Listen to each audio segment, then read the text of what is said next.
Hey, hey. I'm just gonna keep, waiting for my little regulars. I'm gonna wait for some of my regulars. I might have to turn this video off a couple times because it looked like TikTok do not want me to talk about this, but I want to talk about this. Welcome back, Kim. Hey, G-Ma. Red Car, what's up? Hey, Patty. Patty, I ain't seen you in a while. I see Miss Blossom. How y'all doing? I see Miss Blossom. How y'all doing?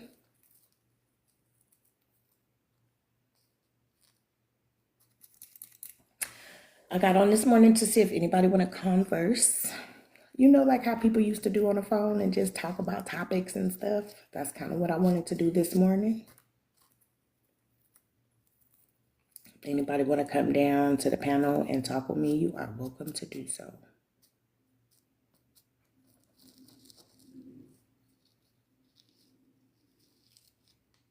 And that's okay. If this ain't the topic for y'all, that's fine. I'm not worried about it. We can end it and I can just look for some more people who might be interested in this conversation. But I find it funny that if I was on here bashing black men or bashing black women, I believe that that TikTok would be pushing my video. But I have a legit question. I have a real question. Black women are getting blamed for little boys being attracted to little boys wearing nails, lashes, all of this stuff. That's why I put the picture there.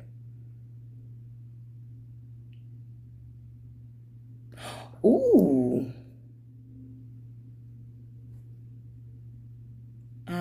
Congratulations, I think.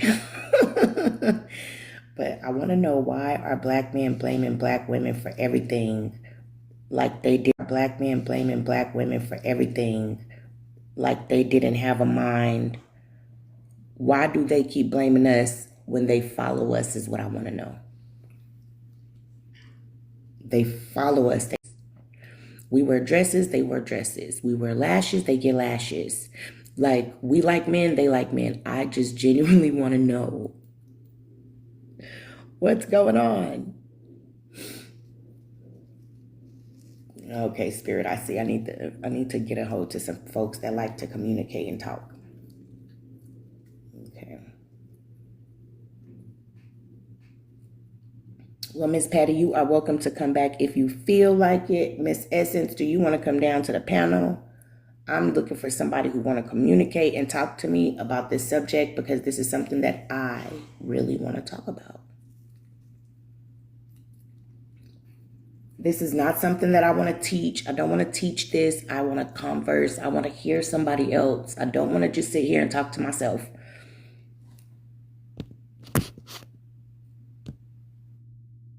Boom. There we have it. Good morning. I want to talk to myself about this one. I need somebody to converse with me on this one. No, I was listening. I get it. The lyrics. Good morning. Well, I can't stand my neighbors. Lord, don't speak to me. But no, I'm sorry. It's too early for that. Well, they started at 3 a.m., so I'm going to keep it going at 8. But no, you're right. A lot of that stuff is done by men. A lot of men sexualize our female rappers. They have a lot to say as far as who did what, when, where, how we're supposed to dress, the provocativeness, the over-sexualizations, the trashiness. Let's talk about the trashiness. Y'all want the other kind of girls to look a certain way, but we look trashy. You dumb us down. You put these hood rich. I'm on the phone. Fucking talk to me, bitch. Shit. Excuse me. I'm sorry. I It says apologize. that I'm directing people off the platform. And I'm not. I already knew it. Like, whenever I try to come on. I think that's because of the algorithm you have, because you're normally feeding people, giving people what they need. Right. And now you want to hold a real conversation. Like, we holding a conversation that step on a few toes. Right. Right. I didn't tell nobody to leave. I was here. My ass was tapping. I was here. I didn't tell nobody to leave this app and go nowhere.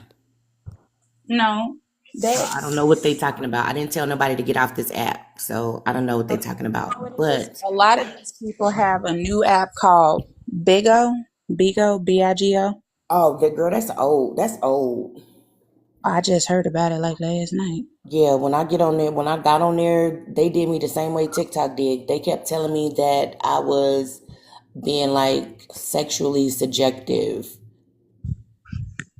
Just because you have And curves and a pretty face. it's it's Okay. it's my chest. It's my chest.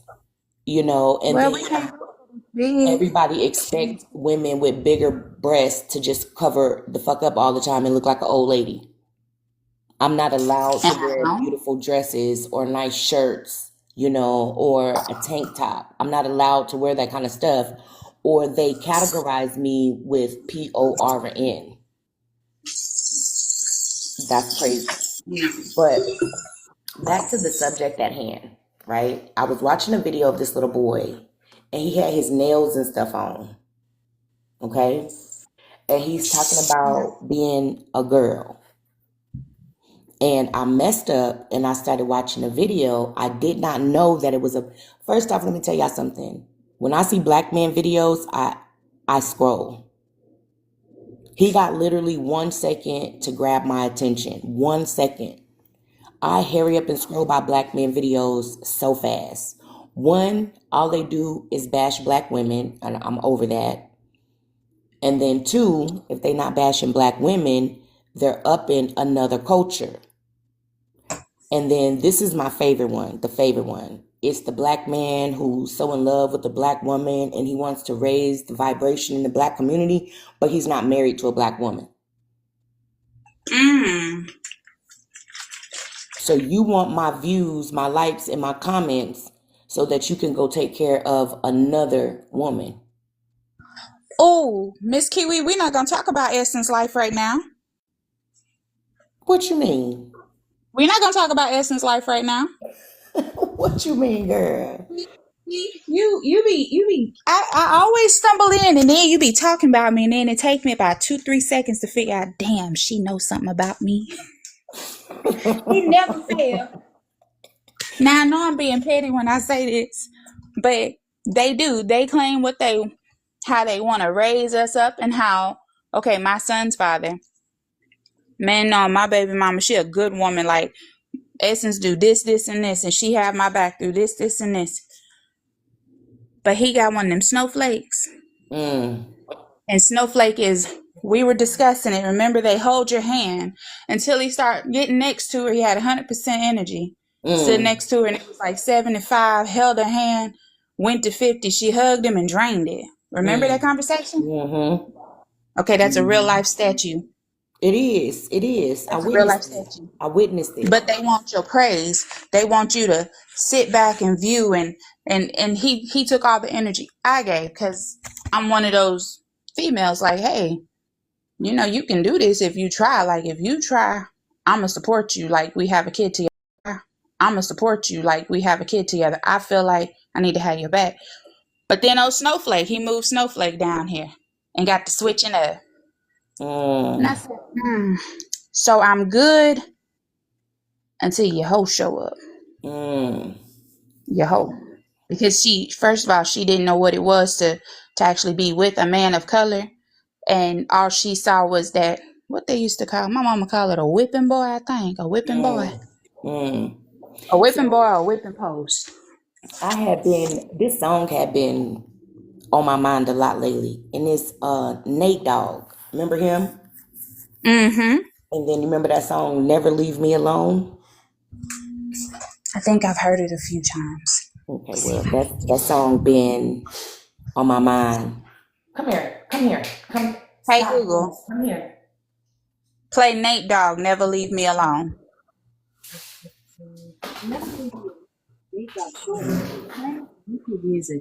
Yeah, so I'm listening to that song and I don't know what's going on, but it's just been stuck in my head lately, right? So I meet this guy. This guy looks identical to my baby brother who I ain't seen since he was like 16 years old, okay? I ain't seen him since he was like 16 years old. And before that, I had not seen him since he was 8. Okay. And so I see this guy, reminds me of my brother. I take a picture of him. I send him to my sister and I say, who would this look like? And she says, is that our brother? So I'm like, okay, I know I'm not tripping. It Hold on, really somebody looks like needs to my be brother. sharing. And so I decide to go on Facebook and I'm looking for my brother on Facebook, right? And I find him. But when I find him, he's on a page, like a jail page, like a mugshot jail page. Mm-hmm. He done went to jail. This Oh, boy done put his hands on a palm colored woman. baby, they finna And try to rape that man through the cold. let me tell you something. They keep letting him out of jail. This ain't his first time doing it. They keep letting him out. But this is the part to me that I don't understand either. I don't understand why do they feel like they're getting a prize? Because my brother is very adamant about not that he will not date a black woman. He won't.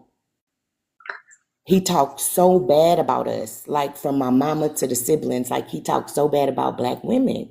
And then he go get with these others, and these others be feeling like they got a prize, right? But this is the thing. Why do y'all want to deal with him if he can't even get along with the women in his community? And so we wound up messaging one of the girls that he, put in the hospital. He broke her jaw in front of Damn. her children, okay, with a pew pew. He beat her with one of those. And when I'm looking at these pictures, Essence, I just start crying because I'm just like, I cannot believe that my mama's child is capable of doing this. But I look in the comments. Do you know, is some of them still defending him? Why? Does he give them some kind of feeling of power? I don't know. This A, is how come I'm a saying lot of white women give men the sensibility of feeling like Superman because they're so good at playing damsel in distress, which gives one of our men the ability to feel like they super Negro, like they just Genghis Khan. what's And the that's the illusion that if those you women give. if you see that he be beating on women, why do you want a relationship with him? I'm gonna be honest, that's the toxicity. I'm so That's the confused. toxicity. I am so genuinely so confused. And this is the thing. People keep saying like this is how come I put the picture in the background. Because I keep hearing that the reason that our community is the way that it is because we're lacking black men in the house. I can agree with that. It makes a difference. Okay, well, my brother is a black man that's in the house. He's a black And then man it that's in depends the on the house. type of black man. So you So have, how yeah, how how does his relationship fall back on me and my mom is what I want to know. Why are we responsible for what he do? My mama didn't raise him to my mama didn't raise him to put his hands on women. My mama didn't raise him to go back and forth to jail. My mama raised my brothers where they couldn't even have a pew pew, even a BB one. it's rebellious. So how do I have a we little get brother like blamed for that. them? Is what I'm genuinely asking a legit question. Socialite And displacement. They assume that because he's like that, it must be the mother's fault or the sister's fault. And it must be, oh, because, mama wasn't right. Or, oh, the sister was trying and couldn't get the shit together for him. It's a thank you for the love socialite romance. displacement. And Now, I then can say that one off a bit of experience because I have a one parent home and I have a boy, I have a son. And when my son gets into fights with people of the albino cockroach community, um, part of the ACC, amen, and they're like, oh, well, it's mama's fault. I didn't raise him to do that, but I did raise him to defend himself. I didn't raise him to put his hand on people. I didn't raise him to be rude or ill-mannerable. My left hand quick. But their assumption in the ACC over here, oh, well, he not gonna be shit because He just got a mama and two sisters. But I didn't raise him like that. And it's not always what you or your mom did. It could be something that happened way outside the house. It's just the way society turns around and flips it on you. We know And this. society is We bad, know bad. this. Me and you know this. But do the rest of the world kind of like are people like this? How am I trying to say this? Are You they need to catch a genuinely wave. just blaming stuff on us because they Mhm. feel like it's easier to blame the black woman than to blame It your is government? because we were forced to be independent. We were forced to be strong. We were forced to be able to hold our own. We were forced to endure the struggle and to go through it one on one by ourselves. So we're automatically public enemy number one in the social community, the social standards of community. We're automatically public enemy number one. Think about it. If we defend our young, we're mad aggressive black women. If a ACC does it, they're defending their young. If Yeah. Did we're you on food see? stamps, we're broke and don't want to work. But if they do Right. it, oh, they just need a helping hand. They need help. Right. Right. We're Yeah. lazy, but they just If fell our into lights bad are off, times. we not shit. But if their lights are off, they're just going through a hard time. Oh, bitch, fuck that whole hard time. I had a Oh, hard be time. The careful, hell? be careful, because you know Oh, God. they already be restricting me over here, girl. So, Lord. did you see the video of the little black boys who went to the store and was stealing? Mm-mm. They went to the store, was stealing, they got caught, the doors got locked, and then they start going ape shit. Well, then it was a I little white didn't. girl who was in the mall. She got caught stealing. She went ape shit, just like the little black boys. The comments for the little black boys was they need to go to jail. They need to go to jail, typical black people behavior. But for the little white girl, she got praised. Oh, she a gangster. Oh, she a baddie. Oh, blah, blah, blah, blah, blah. But did you see how they stole the culture? The term, the baddie, the gangster. They can You see how they have just it. stole the culture? They can They have can it have by it. all means. They But do can you see have the how they whole do it? culture. See, when they do it, it's validated. But if we do it, you don't know if those kids had Nate for 2 or 3 days. You You know, don't know if they was stealing a Tylenol because grandma or somebody was at home real sick. yeah, yeah. But But the little Susan Q, she was probably in there stealing clothes because she wants to be the cutest hoe in the high school. I need something. to blend in with the crew. Or they both could have been in there doing the exact same thing. They both could have been hungry. The little black girl and the little black boys and the little white girl. They all could have been They could hungry. have.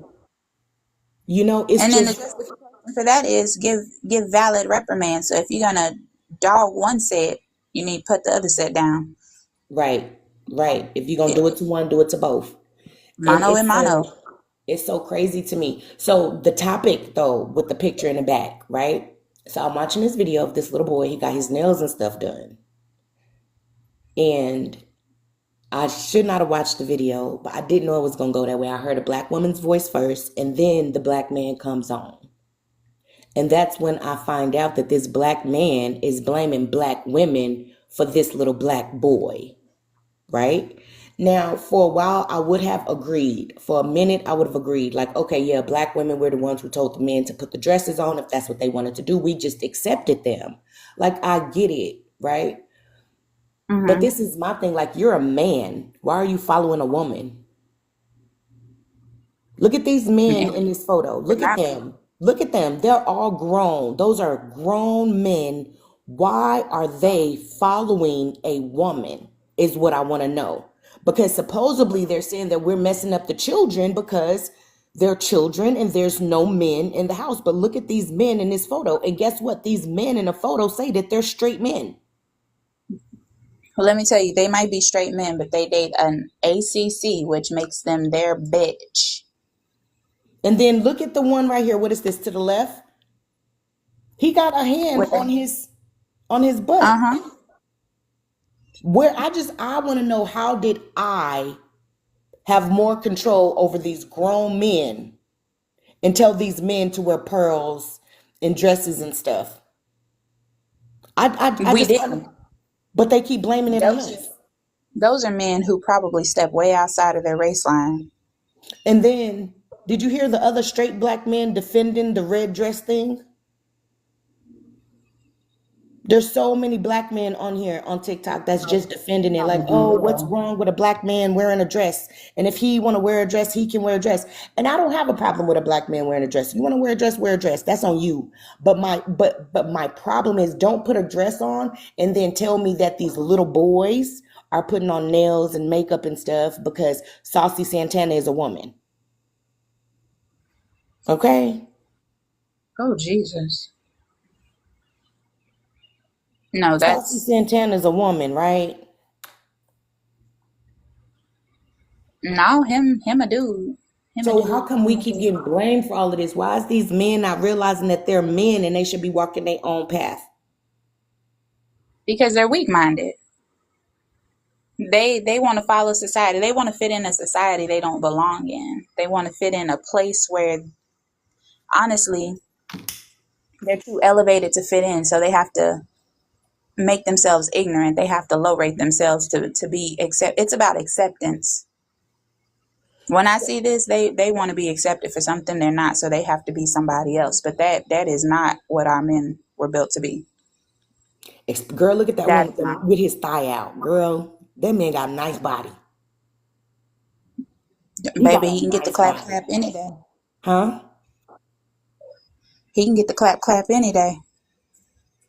Have cheeks clapping. All he got to do is step in his godness. I wouldn't talk to nail one of them. I First, wouldn't I talk to don't I nail don't one of like them. light skinned men. I'm chocolate, and light skinned men kind of try to run us over where I stay at. I don't do light skinned, but now this old chocolate brother over here with the shades on, that one, The one with the he know beard. better. Yeah, ma'am. I Got wouldn't a talk beard to somebody nail one can of bet them. on. Nail one of them. As soon as I see a black man put a dress on, I'm sorry. I'm done. I am turned all the way off. You could be my And friend. another thing I think men do that behind, I think men that do that got mommy issues, to be real honest with you. Hmm. I think men that do that have mommy issues because Ex- they see that femininity, that feminine energy they never received. And a lot of them try to put Mindy Daddy do it. The baby was walking around here with my good moo on, and I mean the good moo with the lace and stuff on it. Your baby daddy? Prancing and kissing. Yeah, the one I was married to. Oh, Then that's he was one of interesting. those, he had to fall into the, how do you say that? He want to be a real G, a real N amongst They the took people me that look off the like that. FYP page. They took me off. And I see it's just me and you. And I don't know where my regulars are. But you know we got And our I'm regulars. sharing with people I can see. Yeah, we got our, you can see people. I don't see nobody but me and you. I could see people coming in. Michelle just came in. You got, it's three of us in here right now. Me, Michelle, and Wayne Gravely Jr. Oh, I didn't know there was any men on here. It looked like to me it's just me and you. And there goes a Tim. Hi, Now Tim. before. And then, I don't mind the men coming up to the panel and talking. I don't want it to be an argumentative thing. I just kind of want it to be just a cool conversation between black men and black women. And I really did want a black man to come up and tell me, why are we getting blamed for everything? There goes Empress. Hey, Empress. And I'm sending it to black men. Yeah, I would like for one of them to come and genuinely talk and tell us, why are we getting blamed for the LGBT community, all of that stuff. For the LGBT community, all of that stuff. This is the thing now. So they did an experiment with women, right? Mm-hmm. And it was a birth control experiment. So they showed these women before they put them on birth control, all these men, and the women were attracted to men who looked manly. And then they gave the women the birth control. About 3 months later, they come in and do the test again. Now the women are attracted to men who are feminine. And this is how come I said, how come do we keep getting blamed for everything? We're not the root of the problem. We did not create the birth control. We didn't create the birth control. Also, we are not the ones who's walking around and, well, we are now. We are now. but we weren't the ones that was walking around and, touching on little girls and making them hypersly sexual. We are now, though. Like, I'm seeing these black women, the rose joke. That's not funny to me either. Have you seen that?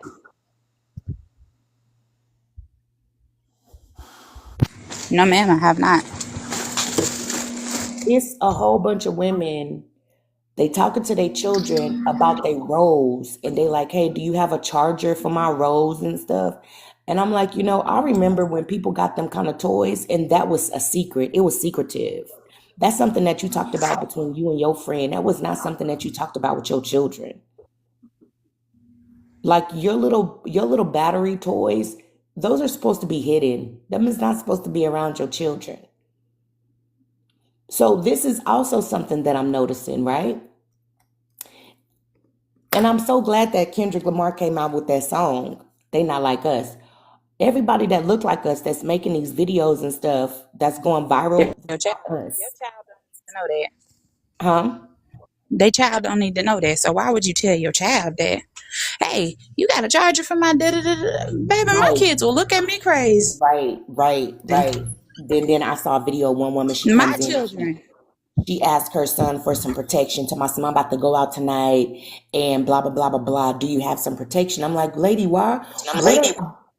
are y'all trying to do to your child's mental? What are you doing to your child mentally? And again, people keep saying it's because there's no black men in the home. Some of these homes have black men in them. And in these households, which I have witnessed myself, these black men don't even speak up. They don't even say nothing. So again, it don't have nothing to do with a black manless house. I say it has something to do with a godless house. Fact. I like that one. It's not because the man's not in the house. It's because y'all bitches is missing God.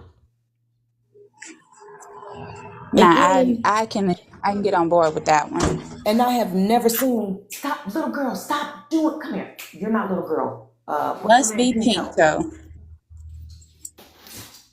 It is Pinto. She smelled the cats. She want to play with my Oh, cats. Is like, no. So, and she's not trying. She's only 7 months. She big as hell. She only 7 months, girl. let her give it a try. Oh She no, might she actually. don't. No, my cats don't like it. They don't like it. I saw how big she was. She pretty though. She is pretty. Thank you, little pink toes. Oh, Yeah, so but your cats are not dog people. they will be eventually. But she got to let them come to her. She can't keep running up on them and stuff and being on hyper. They gonna run away. So she got the cat. The cats are paranoid right now, walking on eggshells, and I feel so bad. I feel so bad. Shadow been here for Oh, five poor years. Now baby. he's like, what are you doing? And then little girl, she feel like I done traded her in, and I'm just like, oh my god, I ain't seen little girl don't come in my room. She don't come get in my lap or nothing. She's like, I'm not dealing with you. You got a dog.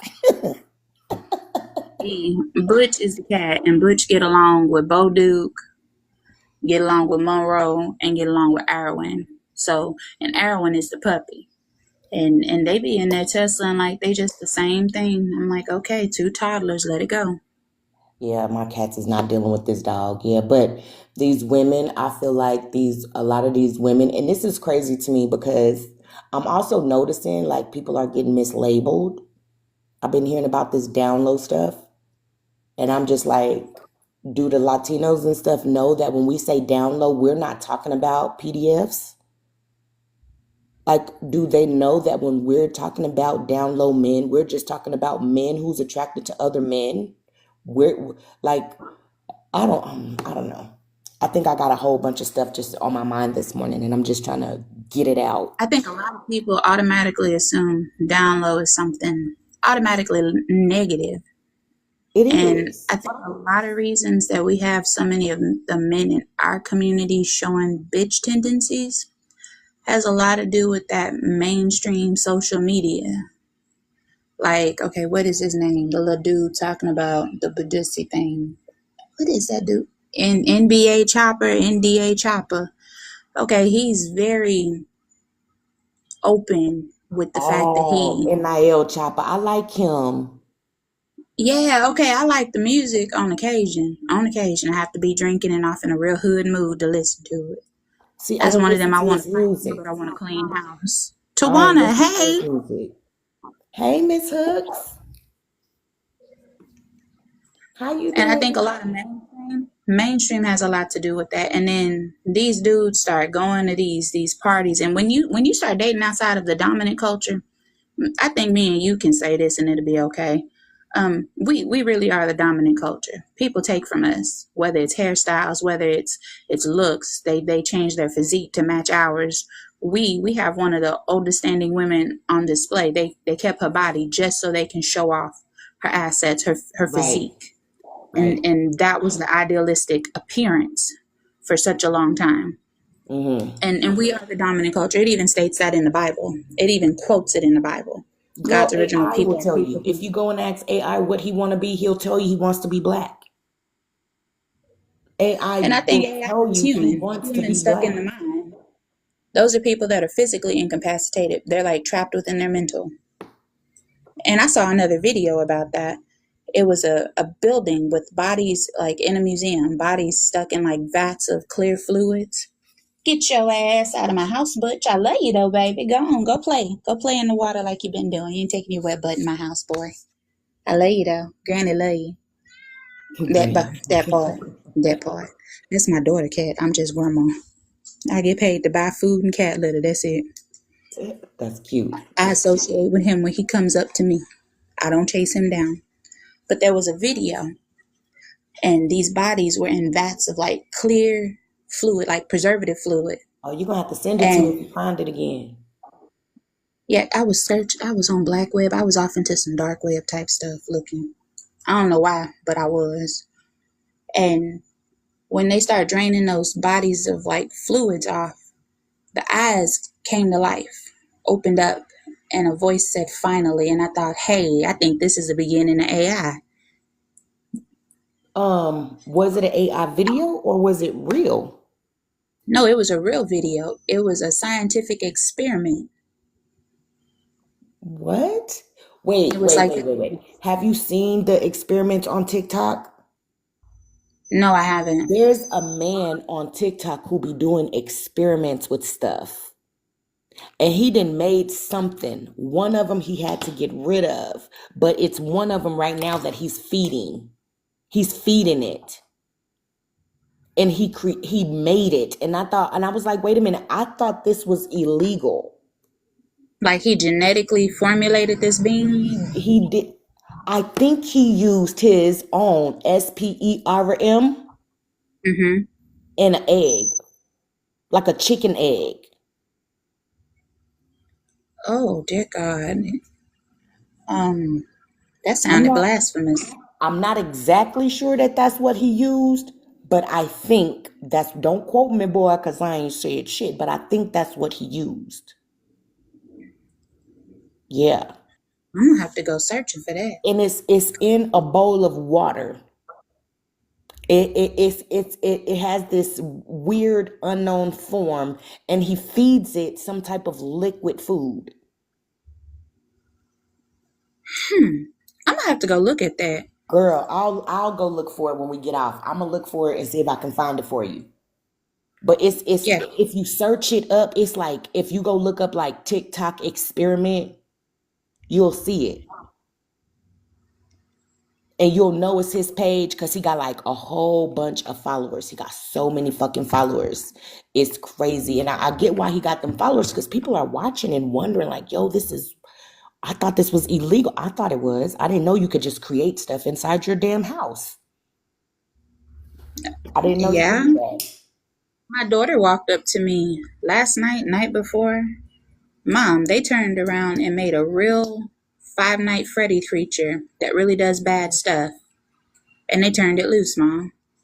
I said, turned what loose? And I'm thinking, okay, Five Nights at Freddy. And I had to go revisit the film That's to a learn what they. robot. Those are robots. A robot that had a being, spirit lodged within it. And she said, Mom, it's a real thing.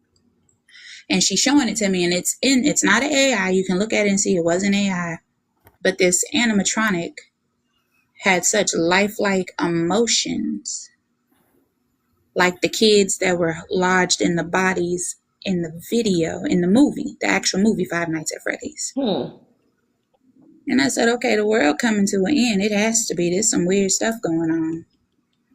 What exactly is the world coming to an end? What does that mean? Because I've been hearing this all my life. Everybody keeps scared. Where about the end of the world? Well, it's been 30-something years. What's going on? I think we're reaching the end of days based on how the world is turning. Now, evolution is always inevitable. Two things that don't change is evolution and time. Right. Space changes, matter changes. Right. The only and thing it that seems don't like change is change. Exactly. Yeah. Miss Hooks, you can, I see you say you speechless, but if you want to, you're welcome to come on down and chat with us, girl. We just doing girl talk, nothing serious. And when you look at a lot of mainstream media, and if you listen to a lot of these followers, look at the physique of a lot of these religious beings, these, the ones I'm talking about, the ones that be on TV trying to sell you a little tube of water for $50, and one of them here in Houston, Osteen. I was like, and most of Osteen's community look like us, look like you and me. And these men are changing, and they're not changing for the better. It's like they downgrade, and they're receding. They're taking a recession. And I thought, y'all are, it's like a brainwash series. It's like he'll say one thing on camera, but when that camera quit rolling, I had a friend who went and attended. I was scared. I'm not gonna lie to you. They said it was very occult. Like I said, oh, that's my cue to not deal with you. Way to go. You know what? Let me tell you something. I had a German friend, right? And my friend decided that she was going to be a Eastern Star. Okay. Now I already know about the Masons and the Eastern Stars and stuff. My grandma's an Eastern Star. My granddaddy was a Mason. My mama moved far away from the family. She did not deal with the family. Well, they put her out too. They put her out. But after they put her out, she didn't go back. Very, very interesting. And now my mama done passed away and my brother done passed away. They trying to get my sister to go up into the family now because they're not getting along. And it's so funny because my sister, she's the baby sister. She's the only one in the family that I literally forgave and said, okay, I'll talk to you. And then periodically I'll talk to my auntie. But those are the only people that I talk to, and her children. That's it. And then I'm talking to her and it's like she don't get what I'm saying to her. She don't get it. And then I talk to my daughter and my daughter's like, my daughter got it as soon as I said, she said, because your mama dead and your brother's gone, they ain't got nobody to put no energy off of, so the family not getting along. I was like, you got it. She was like, so now they want her to go out there so that they can feed off some more of the family's energy and then they can all get back on it. Yes, exactly. That's what it is. I told her, I said, don't go. Now, this is another thing. I had not talked to her in about 6-8 weeks, something like that. Been a while since I had talked to her. And she said she had been going through it and didn't want to call me. And she said she had been doing a lot of praying. Okay. So in the process where me and her was not talking, I've been doing a lot of research on Ankh. I've been slowed down a little bit because, sometimes you could overdo knowledge, so sometimes you got to tone it down and take a break. And so, but in the process of me learning about Ankh 607, right, there is so much unknown magic in St. Louis, okay? And then you got the arch. Did you know you can walk inside that arch? No, I didn't. I didn't either. I did not. I was told about if you stand under it at a certain time, something takes place, like a warp. This is so crazy to me because how many times have you heard somebody from St. Louis? Everybody from St. Louis is always talking about, I'm from the arch, the St. Louis arch, right? Nobody never told me you can go inside the damn arch. Okay, so 1, you can go inside the arch. 2, it's a place of unknown magic, right? 3, that Mississippi River has a lot of negative energy in it and it runs right there by the fucking arch, right? The arch is a portal. The arch is a portal from the south to the west coast. The south is hospitality and the west coast is death. So if you think about it, are y'all destiny swapping in St. Louis? Is that arch there to help people destiny swap? Like It could be. what's going on there, right? Now, mind you, we started this off talking about my sister praying for answers. Okay? Now, when I was 11 years old, we met this woman, and my mama liked this woman. Do you know when I started listening to Unc had me thinking. He made me think different. And I'm already into magic. You know how deep I am in my magic. But Unc did something to me that nobody's been able to do since my mom passed away. He got me to look at magic and learn about something different, right? Boom. My mama said a long time ago that she did not like this woman. When they first met, when I was about 11 years old, my mama loved this woman, called her goddaughter and everything, right? When I was about 20, my mama didn't like her no more. And my mama was like, this woman wants to be like me. Now, my mama didn't have no job. We took care of my mama, you know. I never really sat down and thought about the things that she had that were not physical or financial. Because I'm thinking the only people that's going to be like, you only jealous of people with like nice cars, nice homes, a whole bunch of money and stuff, you know? I didn't know that people could just be jealous of you because you got beautiful children. I didn't know that people would be jealous of you. And I'm talking about back then. I didn't know that people would be jealous of you because you don't have nothing, but your husband is a truck driver and he give you his whole check. I didn't know that people got jealous of stuff like that. And so when my mom would say that this woman was jealous of her, I got to be honest, I didn't really believe my mom. I'm like, girl, please, ain't nobody jealous of you. Let me tell you something. My daughter's graduating from middle school, right? Mm-hmm. And my baby's name is my queen. Somebody behind us is like, why are you calling my baby's name? And I'm like, what? Like that's my baby's name, you know? Girl, this woman who has known me since I was 11 years old, her daughter named her baby after my child. So my mama got a grandbaby named my queen, and now this woman who my mama kept saying want to be like her also have a grandbaby named my queen. That's a very distinctive name. It's very fucking unique. I came up with that name, just gave it to my baby. Why this woman never told me that she used my baby's name? Why they never told me that she used my baby's name? Am I tripping or is that weird? No, You've that's known me jealous. you've known me basically since I was 11 years old. I've known your daughter since she was like 3 or 4. Now she's grown with a baby and nobody wanted to tell me that she got my daughter's name. I find that weird. Now, I've been found that weird before I found out about Unc. But listening to Unc, the girl is from fucking St. Louis. I'm talking to my sister and I tell my sister, I say, girl, you need to stay away from that woman. I don't think my sister's listening to me. She Would better be you? careful. That woman be done siphon something off of her. Somebody Those said people are drones. that was a hot mess with these men in these red dresses. That is a hot mess, a hot funky mess, probably must. Bobby Cakes, if you would like to come down and chat, you are definitely welcome to do so. Okay. But yeah, so I'm telling her about this girl, Sharonda, and she's not listening to me. So I said all that to say this, right? Sometimes we be going through shit. We sit and we beg and we ask for answers.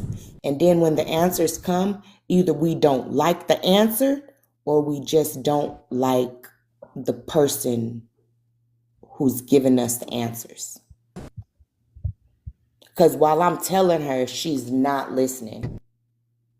And she need to stay away. Two people she need to stay away from: her blood fucking family and that lady from fucking from St. Louis. She don't want to listen to me though. Now this is where it really gets crazy at, right? So before I moved to Vegas, I had already packed up my house. I didn't know where I was going, but I knew I was leaving. So I packed up. I gave myself a date to leave too. Didn't know where I was going, but I knew I was going to be leaving on August 25th. My brother calls me, the one that passed away, mind you. He calls me and he tells me, he says, don't talk to me no more. Right? But he don't say it like he's mean or upset or anything. He's saying this like he's really genuine. And when like, imagine it's a movie. But he's telling me this with like love and kindness and concern. And he says, don't talk to me no more. Now, mind you, he had been drinking. But Spirit said, listen to him. And he said, don't talk to me no more. He said, you don't deserve what we're doing to you. And when we got off the phone, I told him, I said, hey, I love you. He said he loved me. And I told him, I said, you need to get up out of there. I said, if you don't get up out of there, you're next. I just told my little sister, I said, if you don't get up out of there, you're next. Like, if you don't leave these people alone, you're next. Do you know my sister had a seizure for the first fucking time? Now, let me tell you how I stopped her from being next. She had a seizure, right? I'm talking to her on the phone. Her and her son are the only ones at the pool. They the only ones at the pool. But she started slurring. And I said, have you been drinking? She said, I only had 1 cup. And the way that she was slurring, I didn't believe that she only had 1 cup. I'm thinking, because she's not known for having seizures, right? Now, she says, well, I'm going to get off the phone and I'm going to jump in the pool. And I said, no, don't jump in the pool. She's like, no, I'm good. I'm going to jump in the pool. I said, hey, how about this? Before you jump in the pool, give the phone to your safe, which is her son. Right? And I hear her, she goes, you're safe, like this, right? And I don't hear nothing else. I'm yelling and screaming in the phone. Nobody's answering, right? But I hear her son. I hear him saying, mom, like trying to wake her up. But I get it. He's a little boy. He's like 7. He's not really interested in the phone. He's trying to figure out what's going on with his mom. And so I'm thinking, if I hang up the phone and call back, somebody will answer. Nobody answers, girl. It took about 10 minutes for somebody to call me back. Do you know, if I would not have kept my sister on the fucking phone, she would have jumped in the pool and had a seizure in the pool, and it would have just been her and her son, who's 7 years old. He wouldn't have been able to help her. I am so fucking serious when I tell y'all, people come through with messages. You should listen. I told my brother, I said, if you don't get up out of there, you're next. My brother was the next one to pass away. And now I'm telling my little sister, you're next. And I don't understand why she don't. She just, I guess she don't. I wouldn't believe it either, I guess, because it sounds too much like a fucking movie. It sounds way too much like a movie. Hey, Sacrifice, how you doing? Is he still on? Let me see. Says he is. You have 7 now. Okay. How y'all doing? How y'all 7 people doing? He's here. There you go. Hey, Bookie, how you doing, Sacrifice? Yeah, so how you doing, Miss Hooks? I'm doing fine. How are you? I'm well. Ever since I told y'all, I went inside Hold Walmart and on. jumped on timelines, Oh, something been different. Something has definitely been different. I just been feeling a whole, like, just waking up with just joy and happiness. It's weird. Even like the grieving and stuff, since I did that grieving cord cutting for myself, like I feel lighter. I feel better. I don't know. It feels good. Like I'm gonna be honest. I don't think I've ever felt this good before in my life. Like, ever. Yeah, that is definitely a good thing. Yeah. So, Sacrifice and Miss Hooks, how y'all days been? What y'all been up to? it's just a lot of weird stuff been going on. I know this.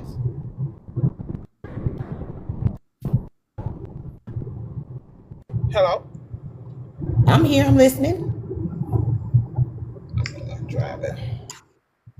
Oh, okay, yeah. It's just like I've been seeing a lot of like weird things like I've texted I mean earlier about my that came across my For You page, and it's like I don't know how to feel about this stuff. It's just weird just come out, but it makes sense where you just watch a clip of a video, then all of a sudden they just keep sending you stuff. I'm telling you, the things that used to come across my page don't even come across my page anymore. It's just every other video I'm seeing is a video about about that, and I'm like, this is weird to me. How can I get this to stop?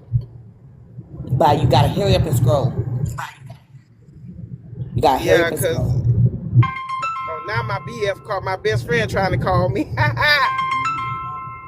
Until I Go call ahead. back. Okay, yeah.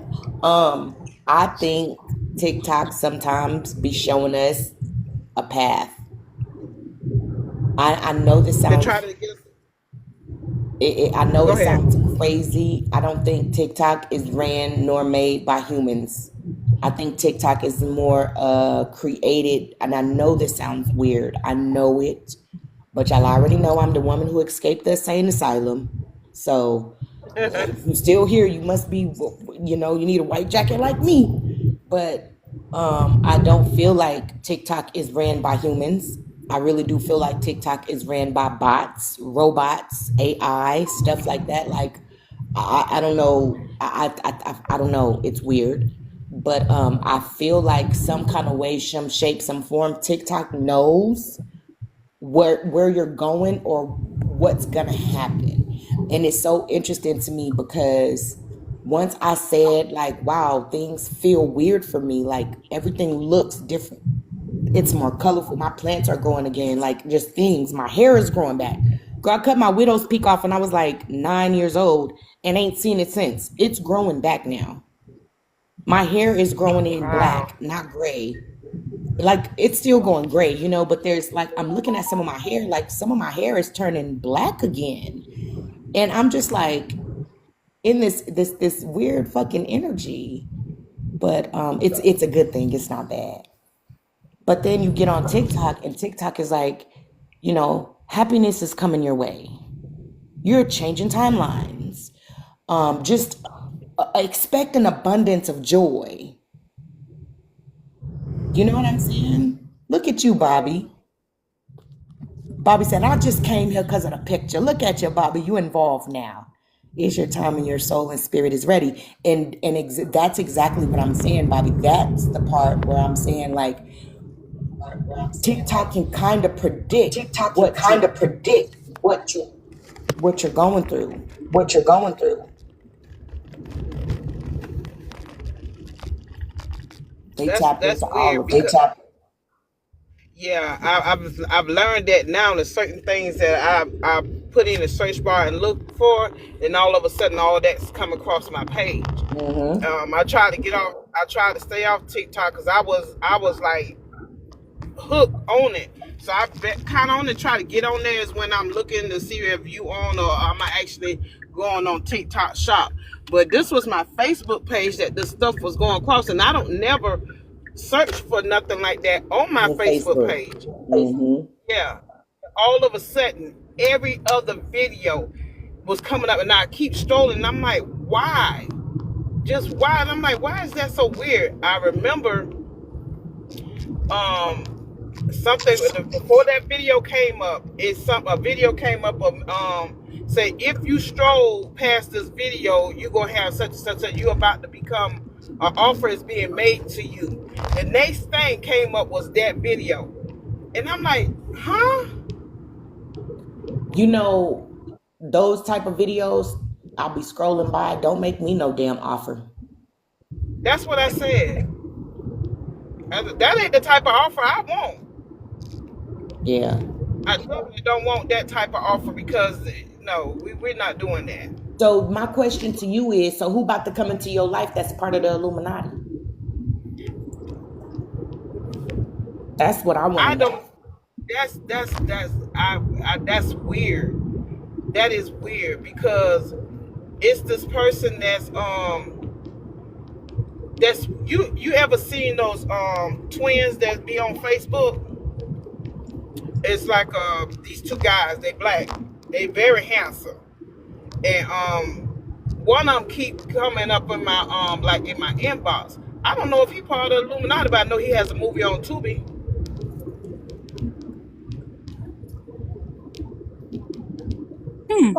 Bobby, who are you, Bobby?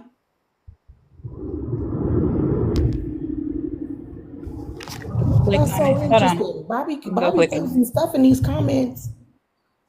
it. Bobby has 123 followers. No, 123 people he's following and 27 followers. That's Oh, that's it. somebody new. I am that That's I it. am. You better say that shit, Bobby. I am that I am. I heard that. Okay. Okay then. I ain't even mad at it. Booby. Okay. Booby.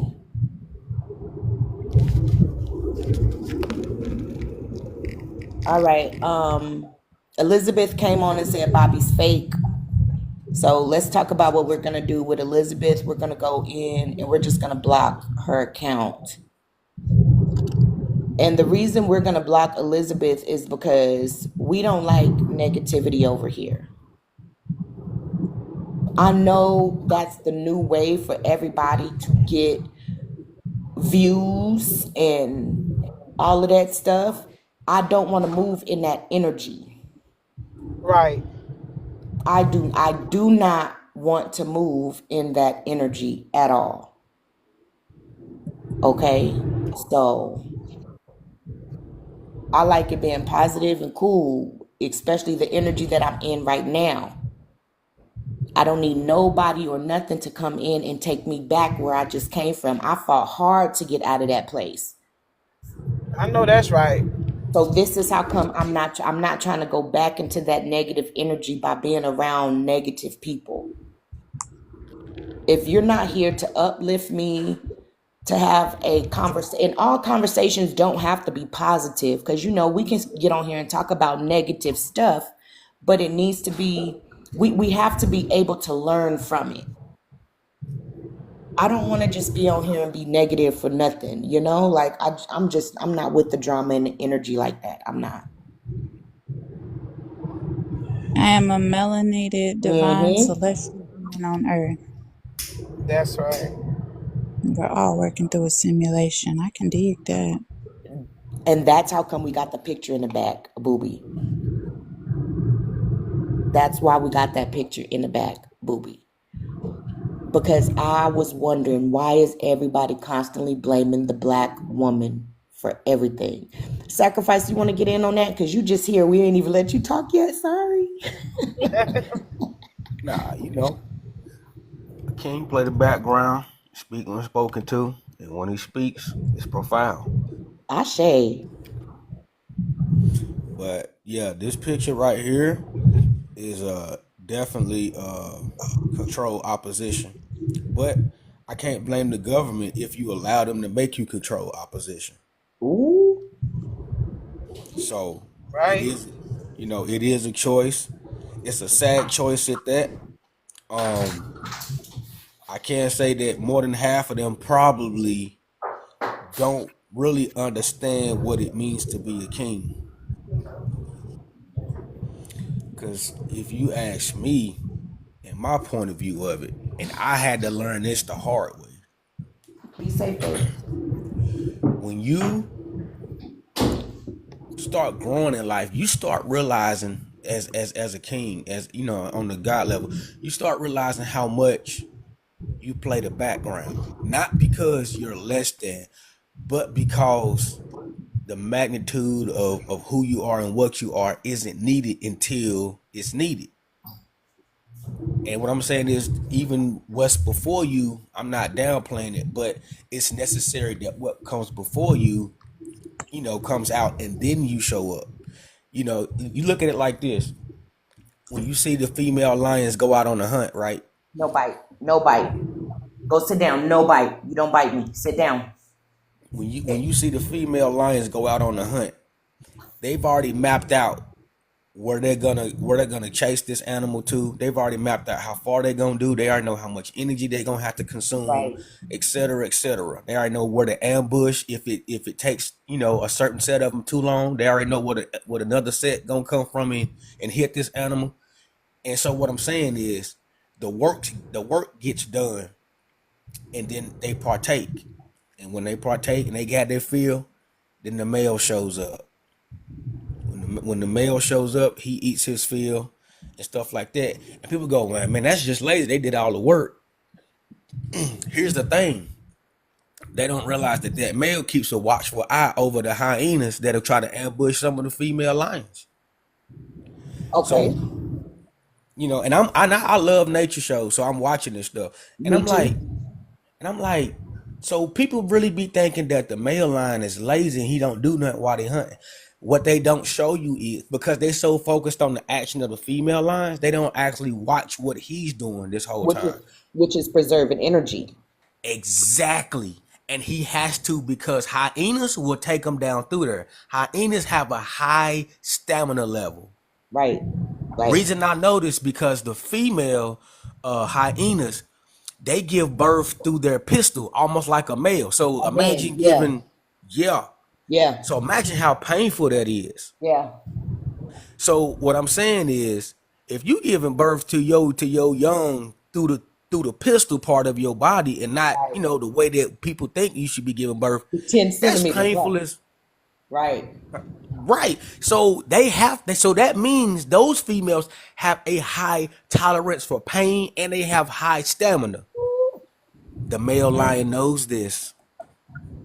And to protect them females, he got to reserve his energy because them hyenas would take him down through there. Now, you know where that goes back to? Come on. That goes back to the Black community. That's our community, the Black woman. And a lot of communities, how can I say this? Our community, like if you sit and think about it, Black women just recently started getting disrespected by our men. Where other women have always been disrespected by their men. Come here. They start dating 8-year-olds. We never did that. They have a problem when women get old. Not our men. Our men did not have a problem with that. Y'all age gracefully with us. Weight gain. Our men never gave a fuck about us gaining weight. They loved us when we gained weight. A lot of this stuff that the Black community got going on is brand new, and it's because we've been looking in other people's backyards. So others, they have a different type of way of moving. For instance, I've seen a lot of others, they put their women in the back seat and the men are in the front. The women, shut up, don't speak, take care of them kids, make my food, blah, blah, blah. It was never like that in our household. The woman's not allowed to work. She can't go nowhere. They don't really want her to have friends and all of this. We never moved like that. Right. We always were side by side with each other. And again, it goes back to this red photo that I put on here. I'm trying to figure out, when did Black men start blaming Black women for everything? Like, why are we the butt of every fucking joke? Like, Black people are already the butt of the joke. So then why are we joining in and blaming Black women for everything? And even Black women are blaming Black women. Like I said before you got on here, how are we responsible for Nasty Red? How are we responsible for her music? We didn't write her lyrics. We didn't give her the contract, and we're not the one who put all the millions behind her to promote her on all of these social medias. And we're not the ones playing her music either, like the DJs and all that. When did we start getting blamed for everything? And as a Black man, like you can be dead ass honest and open with me, because again, it's not an argument, it's just a discussion, and I'm really confused as to why Black men are doing this. Black women too. It all goes back to this too. We the only ones sitting down talking about 50-50 conversations and what gender roles is and what. See, when you get on these social medias, and that's why when I get up here, And if I go live and I'm just raw. It's just a video and we let the topics build themselves. I don't like to choose these topics because I know that we didn't create these topics. These topics are to be handed down to us so that we can start dissecting. You got to realize these people have think tanks. They got people that sit around all day You better and say they it. view and they listen and they figure out, what are we talking about? What are we doing? Because you got to realize the economy is built on us. So if they're going to receive anything from it, they have to know how to set it up, how to funnel it so it goes right back to them. So these conversations is just, let me see how divided they are. Because once they know how divided we are, then they can incept something brand new Yep. and further cause a wedge. Yep. So once they know how divided we are and they come up with a brand new way to keep driving the wedge apart, then what they'll do is they'll have this set aside money that basically the same money that goes to these think tanks. Well, we're going to take some of y'all budget and we're going to start feeding some of these people that's going to create this content, or that's going to push this narrative, or that's going to create these programs to keep the wedge. We got to pay them, because if there's no incentive to do it, then they're not going to do it. So what we'll do is we'll start elevating some of them. We'll start elevating some of them, and then they'll go, oh, wait, man, he did this and he done that, and that was his path to him getting his bag, so let me go copy him. Let me go copy this person. Let me go copy that person. They got on by doing this. I'm going to get on the same way. That's what Essence said. Essence said something about copying and wanting to fit in. Yeah, he did. We've been And blamed what I tell people, since the writing of the Bible. and what I tell people is, you have to let go of this fiat currency. You cannot care about it. One thing about it is, on the back of the dollar, it says, "In God we trust." Right. Right? But check this out. Whose God are you talking about? All right. Whose God are you talking about? In God we trust. Whose God are you talking about? Money Because God. if you want to sit here and say, well, the same God that everybody talks about, it can't be, when it's the same people that didn't want you to have no money. When it's the same people that took everything and then basically created a brand new currency to where you had to use it in their realm and not in your realm. Because we bought it, we trade. The currency was the land. The currency was energy. The Right. currency was us trading and belonging with each other. That was our currency. And it still is. Because if you notice, we still get shit done when we don't even got money. We Yeah. got little of it. We still Yeah. get shit done without it. Yeah. The belief is we needed to get things done. No, we don't. No, we Do you don't. know there was a picture that used to float around when I was on Facebook, right? And this was a picture of a black man, and he's on an island. He's chilling on an island, and it's kind of like a comic strip. And then the next one, you see a white man come, and he starts talking to the black man, and he says, "Hey, if you go to work, you can chill, you can relax, on the beach, and you can do these things, blah blah blah." And then the black man says to him, he says, "The things that I'm doing now." And so that right there sticks with me, because it's like this whole time we were able to chill and relax, and now what do we want? We want to chill and relax again, but we got played with that money. Now everybody's trying to run after that money. No more chilling, no more relaxing. Now everybody's stressed the fuck out and got bags under their eyes. One way or another, people got bags. Mm-hmm.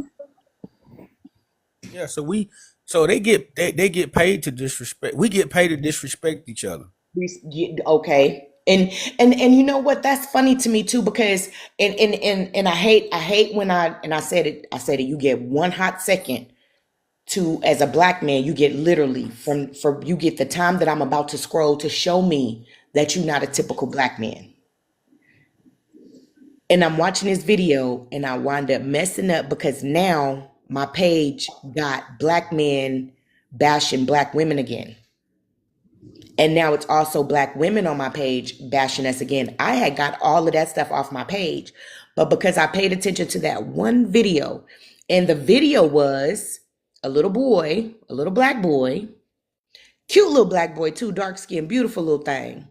But he had his nails on, he had the talk, the talk, and blah, blah, blah, blah, blah. And then here comes the black man on the video blaming black women for that little boy being like that. But then they went back and said it's because there's no black men in the household. But look at this picture. So I don't believe that. I don't believe it. And then I hear what you said when you said we can't blame the government. I never blame the government for what's going on. But what I do say, what we do wrong in our community is we don't look for the root of the problem. And the root of the problem is the reason how come the little boy is like that, and the reason how come these black men is like this in this picture is because they started messing around with chemicals in the water. That's one of the things. And then now the dispensary stuff, I do flowers. I smoke my flowers, but I don't have no dispensary ones. I don't do that new stuff, that taste. You know what I mean? My stuff is old school.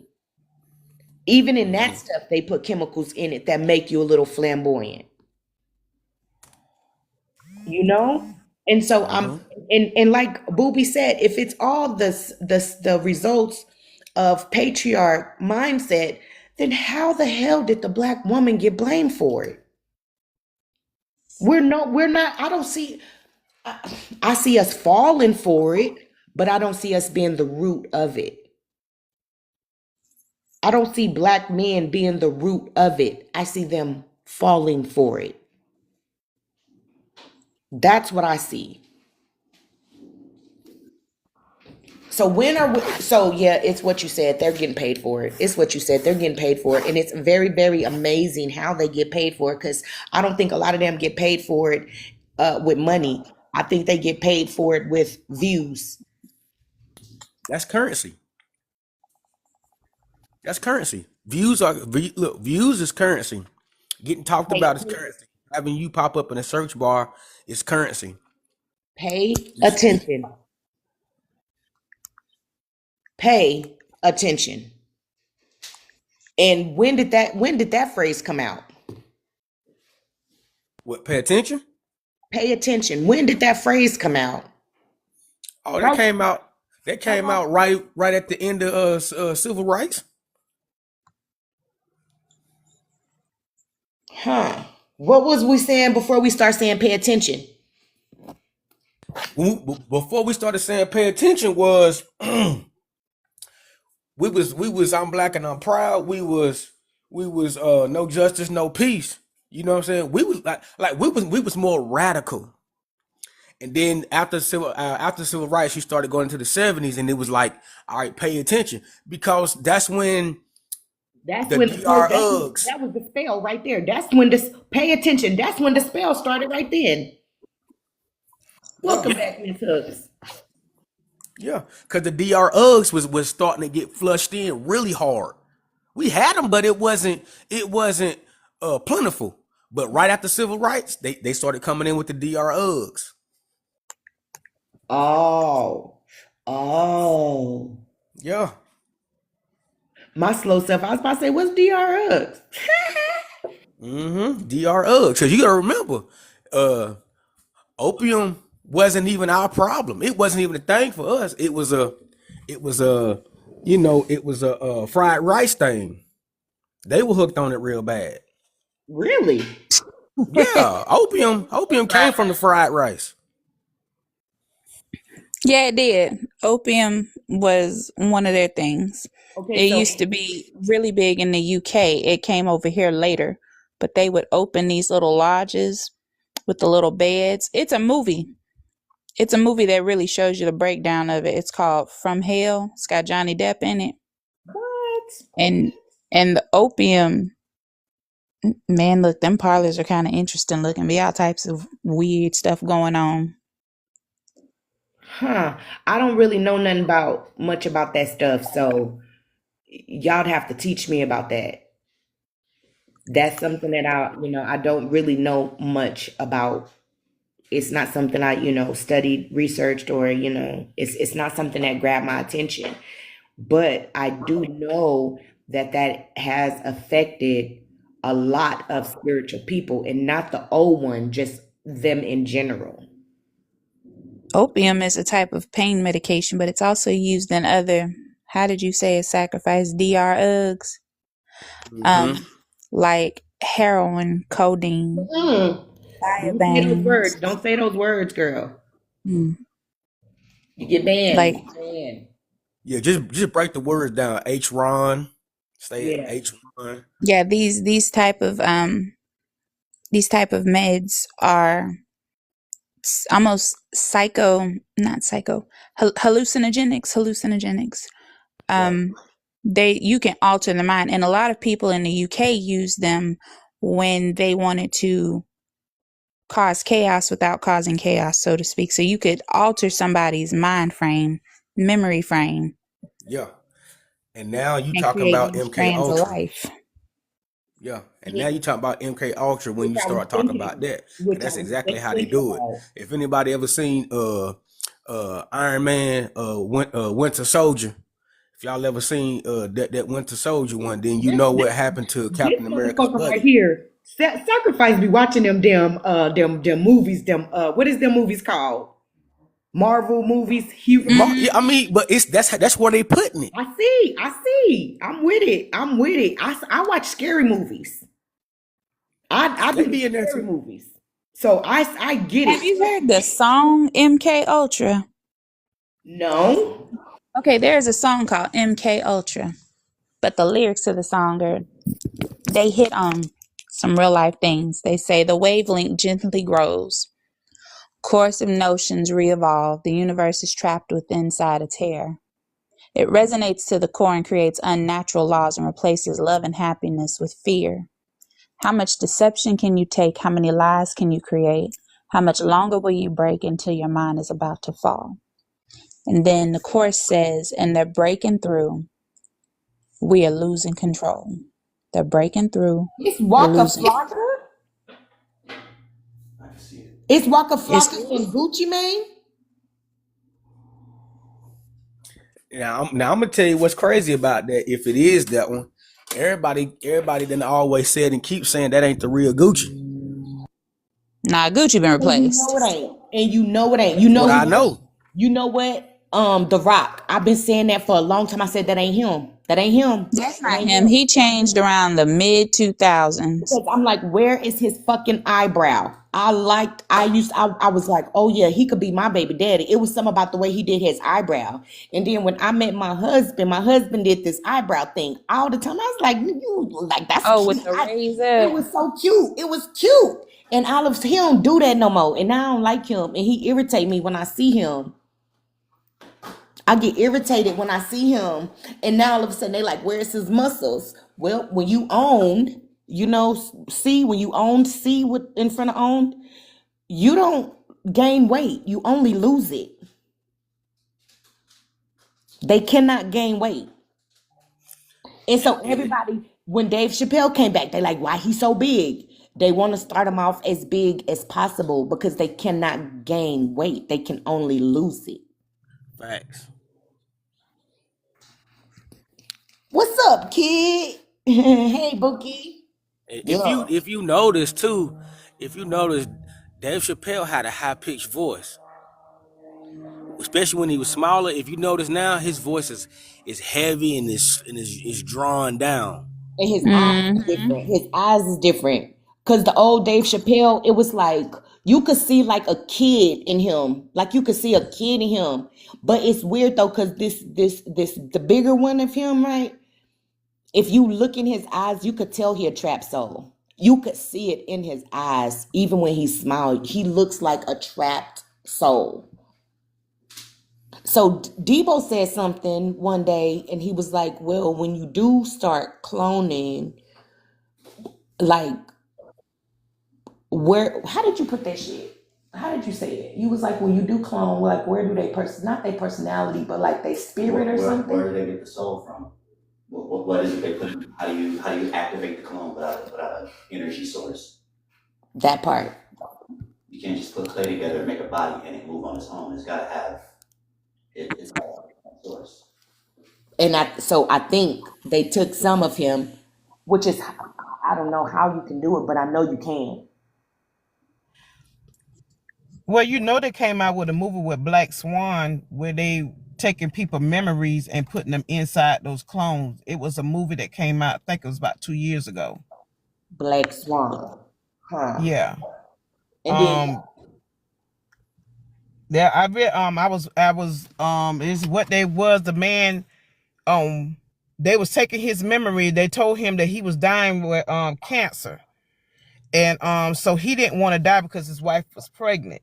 So they told him the only way that he can live was he had to pick and choose a new body, a new form, and they took his memory from his pineal gland, I think that's what they call it, and mm, they placed it inside of this clone.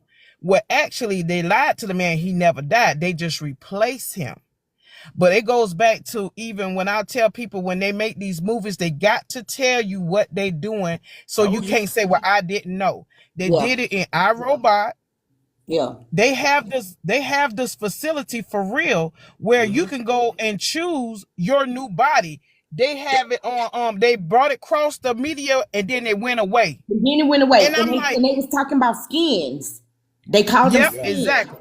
It Yep, came up that's for a exactly. hot second, and then it disappeared. Now you know these Then people it is just doing magic. So and when we went and got them folks out of the cave, we didn't just teach them how to bathe. We Okay, didn't do that. We didn't do that. The Africans did. yeah, it's a lot of truth coming out. It's a lot of truth that's coming out now.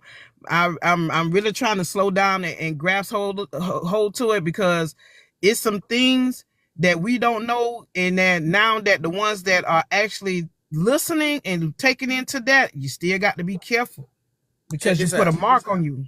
Let's break it down. Let's break it down. Where's the Caucasus Mountains? What continent? huh? You know what? Oh, Hold on.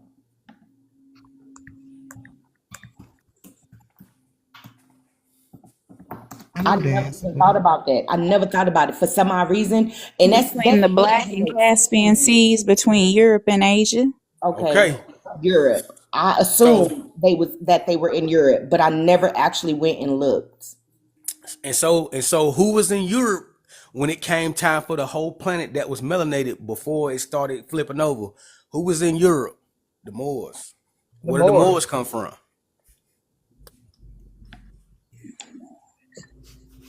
These are pretty mountains. And you know They what? from You know Egypt. what? It's right there next to Africa. There you go. Ain't they Yep. Muslim or something? Yeah. I So go in there and look. we It's right indigenous there. Indians were always here. So we didn't do that. We didn't bring them out of there. That's why they cool with them like they are. That's why they are cut for them like they do. But you know what? They made a treaty, and I keep telling. So I think I had this conversation with you already. Sacrifice. There was a guy who wanted to get a reading from me. And he wanted a cord cutting. I gave him a reading and stuff. Me and him wound up being on the phone for quite a few hours, just shooting the shit. And he told me he was a Moor, but he told me he had a beef with the Hebrews. And I was like, I'm not a Moor and I'm not a Hebrew. This is just somebody on the outside looking in, right? And he's talking about how the Moors dominant and how the Moors was here first and blah, blah, blah, blah, blah. And I told him on a couple of occasions, like, hey, I'm not here to argue about it. I just want to talk about it because I'm not for either or. I'm not taking either side. You understand? Because I don't fuck with neither one. Both parties to me feel weird to me. I can't say that they are weird, but I can say that if they feel weird to me, right? And so he's talking about the Hebrews, and he's talking about how they've been here longer than the Hebrews. So I said, well, then how come the Moors are not in the Bible? Well, he got mad at me, right? But then I also started asking him a question, and I was like, why on all of the Moorish papers, why is it a treaty? And the treaty is the hand, the black hand and the white hand. Why are y'all always shaking hands, right? Oh, well, something, something, something. We made this an agreement that and you're right, because he said we made an agreement that they can come over here and they can be in charge and blah, blah, blah, blah, blah. And I said, okay, so If y'all told them that they could come over here and make the rules and the laws and the regulations, then how come y'all have to show y'all paper to them? Right. So they made an agreement with the Freemasons. Dude, let me okay. Exactly. Okay, so look, now So as I'm digging around in this stuff, right? A lot of fucking Moors are in Are fucking Freemasons. Hollywood. They're in fucking Yep. Hollywood. But guess what? yes. Yep. Okay. But Okay. guess Since what? y'all, Hold on, wait. Give me 1 second. But guess who they're married to? White I folks. already know. Guess who they're married to? I already know. They're They're all not married committees to of the each other. ACC. They're exactly what Essence just said. They're married to those. So that's the treaty, right? So and again, and it's funny because if I'm asking you questions about where you're from or whatever your knowledge or something is, because I genuinely want to know, and I'm not trying to be filled with drama, but you're like getting angry and stuff, that makes me not trust you. Like, why are you getting That angry? means they You should because just they're hiding something. you should They don't want politely the be truth to come out. able to explain that to me, right? Okay. So Right. I told him, I said, so why y'all got to show y'all paperwork and they don't? He said, oh, well, we gave them permission to do the policing and arrest and all of this kind of stuff because we don't do that. We're not That into don't make that. sense. But Exactly. check no. But Exactly. check this out. It do make sense. I'm gonna show you. It do make sense. I'm gonna show you. I'm gonna show you. Because if you're Since not we right you're not here, gonna agree to it. yeah. Listen. Now that we right here, I want y'all to take what we just said, what y'all just said, what we just said, hold it, staple it, and keep it still. Let me run back a couple centuries and then catch all this up. Go ahead, brother. So now you know the Moors, they ran Spain. So if y'all know what happened to over there in Spain, you know, well basically Europe all over. So when the Moorish Empire fell in Spain, that's when, you know what I'm saying, the Spanish took over, right? Or the lighter skinned people, the fair skinned peoples, et cetera, et cetera, et cetera. Anyway, so when they fell, that's when the Christian crusade started. Okay? Now, that's when they was trying to convert people. That's when they was trying to, hey, in the name of the Lord, we gonna kill, steal, destroy, whatever. So the crusade started. Okay, now watch this. Now we're gonna staple that. Now, how do you think so-called Christopher Columbus made it to America? Who showed him how to get over here? They The said Moors. it was The a Moors. man. Listen, okay, so watch this. So now that we caught up on that, so now you realize if the Moors knew how to get over here, that means we were already trading with them. That's how Africa was able to get corn, rice, all certain plants and certain fruits and stuff that don't grow over there. It grows over here. We were already trading with them. So when they got took down, when they got subdued by the Crusades, they was like, well, we see y'all got all this nice stuff. We see y'all got food. We see y'all know y'all done learned a whole lot of stuff. Y'all know how to build this, do that, woo, woo, woo, woo, woo. But I know this stuff ain't native to this place. So how did you get it? Oh, we got it from the indigenous. We got it from Tamari. So they showed them how to get over here. And when they got, I said, oh, this where all the gold and shit been coming from. Wow. This were Wow. okay. And when they got over here, they eyes filled up with water because they couldn't believe how beautiful it was, how plentiful it was. We were walking around with gold chains on our neck. When y'all see that statue of the black man holding that big old that basket weave with the chain on his neck and the feather hat on his head, that's a real person. That statue's a real person. We were walking around like that Yeah. with Now, gold and shit on. can I interrupt for a hot second? It goes back to that fucking treaty. At the end of the day, the treaty was Africa take Tamari's history. Yep. That was the fucking treaty. And we'll go Yes. over there and we will tell everybody that they came from you and all of this stuff. How old is this stuff? How old is this? I want to say 200 years old. Am I right or wrong? What stuff? The whole setup of Africa taking our history. This whole time they Oh keep no. trying to say that Africa Wasn't is it like motherland. century It or pre something? it pre it so put it like this. Why When two did people didn't Africa exist?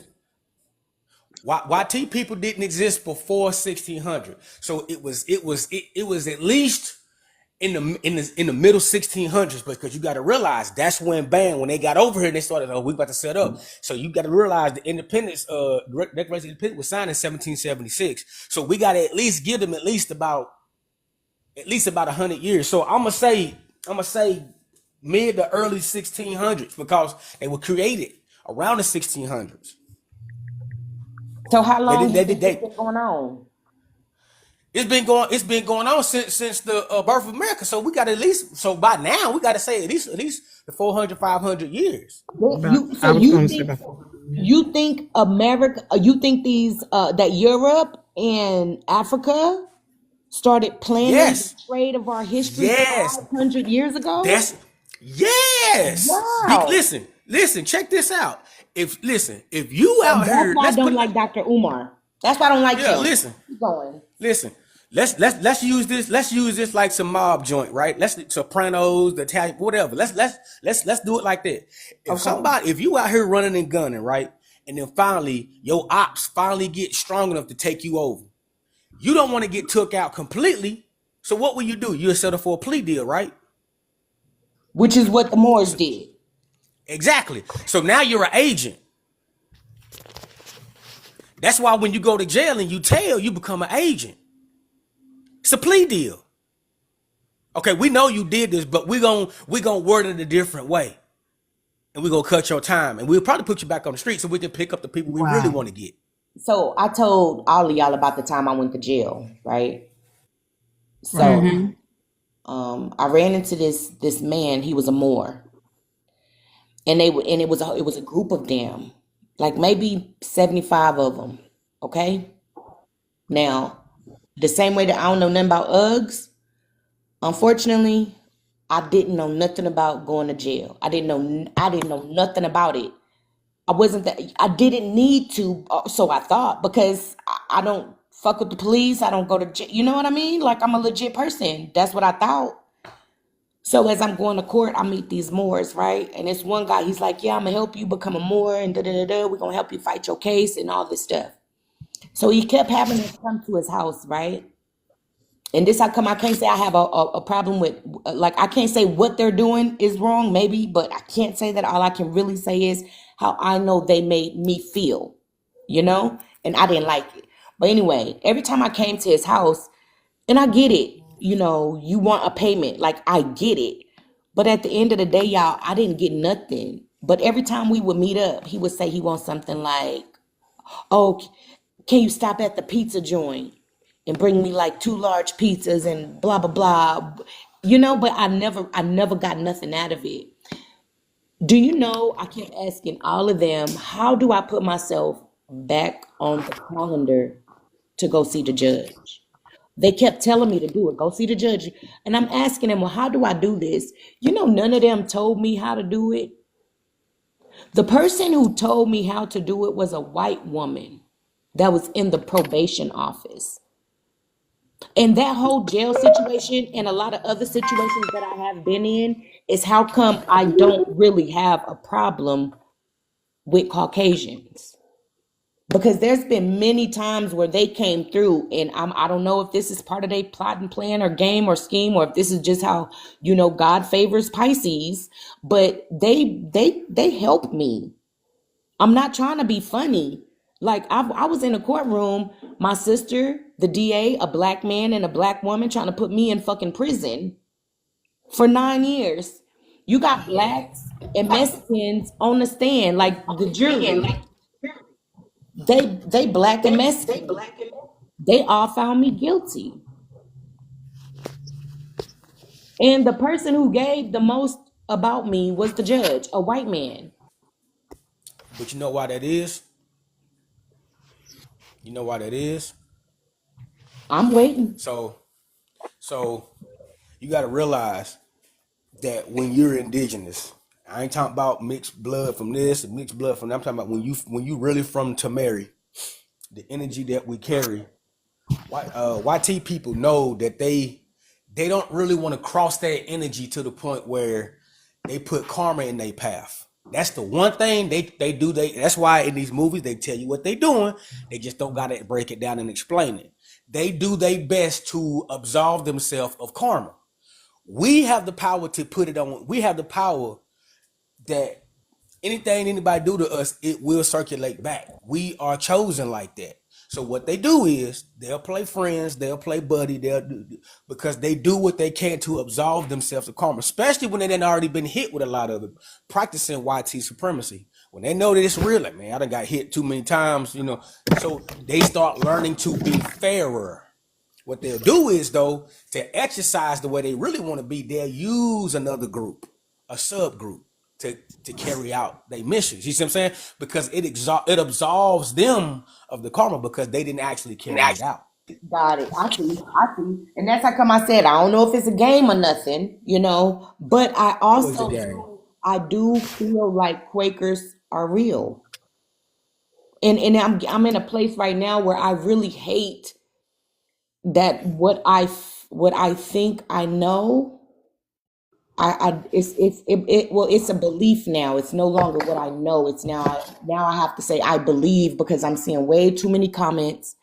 I'm seeing way too many it seems like everybody in the world just fucking hates us. So it went from I know there's Quakers to I believe, if that makes sense. I don't know if I know anymore. I don't know what's a game. I don't know who's real no more. It's weird. It's weird. And the only way for me to figure out who's real and who's fake, I gotta go to sleep. I have to go to sleep.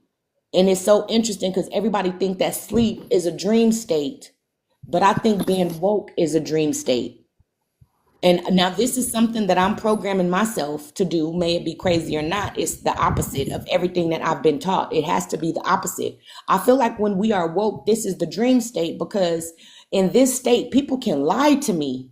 But when I go to sleep, you come to me in true fucking form. That makes sense. If you a snake, I'ma dream about you and you not gonna be a nice human. You're gonna be a snake. And you're gonna slither, and when you talk, it's gonna be like you know what I mean? So when I sleep, I get to see the real you. But when I'm woke, I feel like people can manipulate me. That's facts. You know why? Because when we're so-called awoke or up, our waking consciousness has been hijacked. We've been taught to be dumbed down. But when we go to sleep, the subconscious take over, which is our real selves, and it clears all that out. See, it erodes that every time we go to sleep. It erases all of that. But when we wake up, the programming kicks back on because you've been uploaded with bull. See what I'm saying? If you turn the computer on right now, it's gonna upload everything that's inside of it, whether it be bull or not. Yeah. When you turn it on, it's gonna function off of what's been uploaded to it. Yeah. See what I'm saying? Yeah. But when it goes to sleep, it don't remember the programs. It has to wake up to remember the programs. When it's sleep, it don't remember none of that. When you turn it on, it reloads it back up. Hey Marie, how you doing, honey? The photo in the background is basically it. How can I explain this? Baby girl, we just talking about a bunch of stuff that done went wrong in our community. We're trying to, put a positive spin on it by learning from it. So we're taking the things that we have seen negatively in our community. We're speaking on it and taking a spin on it in a positive way to learn from our mistakes. And hopefully we can move forward and try to fix it. So the red photo basically was talking about why are Black women being blamed for everything, including the men being dressed like that in the photo. Those are grown men to me. I don't see how a woman can. I don't see why men are following women. I don't understand why are they wearing lashes and wearing purses? Like, why are men following women when they're supposed to be the head? They're supposed to be in charge. They're supposed to be the leaders. Check this out. Go ahead. I'm gonna blow your mind real quick. Blow your mind. This you might not agree, but me being the Pisces that I am, I've you know, like I say I've spent. You'd be I'm gonna say surprised what I agree with. okay. So I'm gonna say I spent the last 8 years. I can say this by being in tune with my feminine side through to my late fiance. You know what I'm saying? Like I really learned how to soften myself back up Okay. to the point where I started seeing stuff differently. That don't mean I'm effeminate. I'm very manly, but I'm very in touch with my feminine side because there's balance in it. Okay. So if you realize they already know that the age of the woman or the feminine energy, it is now the standard. They're not gonna come out and tell you that. But right now, this energy, this waking up energy, is the rise of the feminine It is. consciousness. It is. And so what's happening is because they are good at being the interceptors of things, they had to throw a bug in there and mess it up for the men who are not supposed to take the aesthetics of it, but take the energy of it and marry it to the masculine and balance themselves out. So Say when that, that say that, say happens, that, say that one more time so I can say it one more time. Back it up and say it one okay. more time. So as we know, this energy, this waking up energy, Uh-huh. is the rise of the feminine energy. Uh-huh.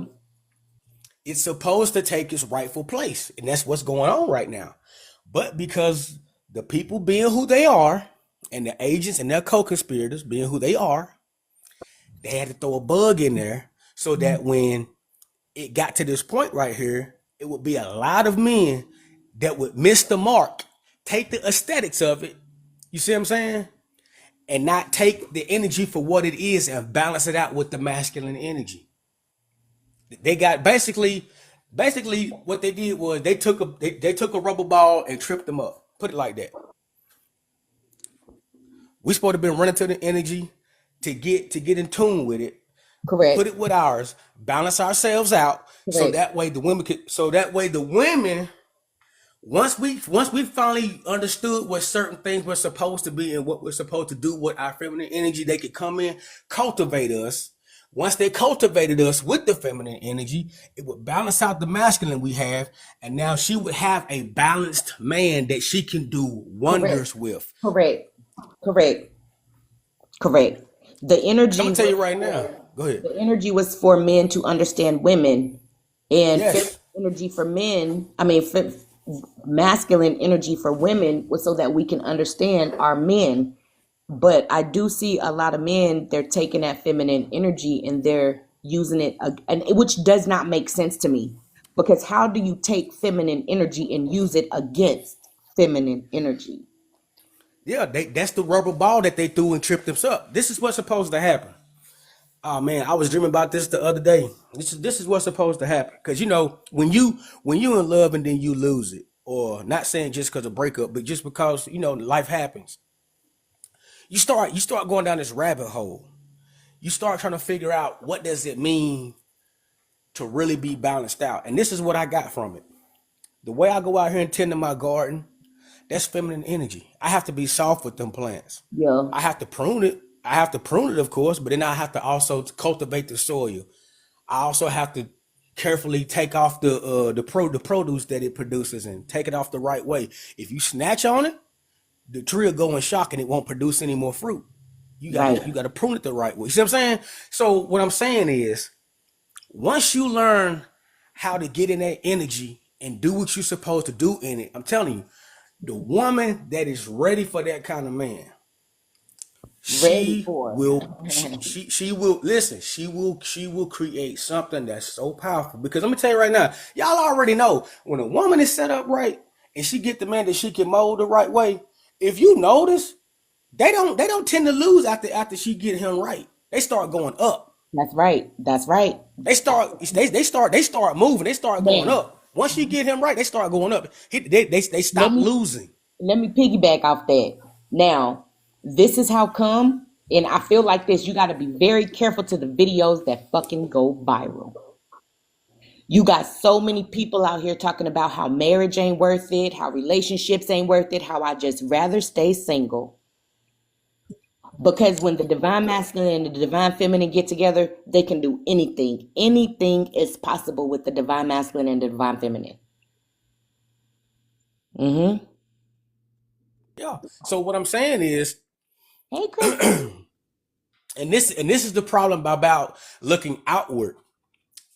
This is the problem with looking outward. You start looking for aesthetics. You start looking for a standard. You start looking for things that, well, I see that this person got this person and that look good to me, so I want one like this and I want one like that. Let me tell you something. That might be what your flesh wants, but your spirit says, I want somebody that's, you see what I'm saying? I want somebody that, let me just speak for the men. My flesh might want a woman that ain't got no waist at all. I'm talking about cheeks on 38, chest on 38. You know what I'm saying? And slim in the waist and no fat on the face. Now, but your spirit need a Jill Scott, Yeah. the old Jill Scott. Yeah. See what I'm saying? Your spirit need a Jill Scott. That motherly But energy. you keep wanting. Yep. Yeah. That motherly See? energy. And so what? And so this is what happens. And so what you got is this right here. Women have a hard time choosing between what their cat want and what they heart want. And then men got a problem choosing what their spirit want and then what the wood want. Yeah. So I was talking to Debo. Debo be with me a lot. And I don't know why he ain't in this conversation. It's usually his shit. But I was talking to Debo, and a lot of people think that I am attracted to light-skinned men. Right? And we was watching this video of this dark-skinned man, and he's talking about how women be just one light-skinned man, blah, blah, blah, blah, blah.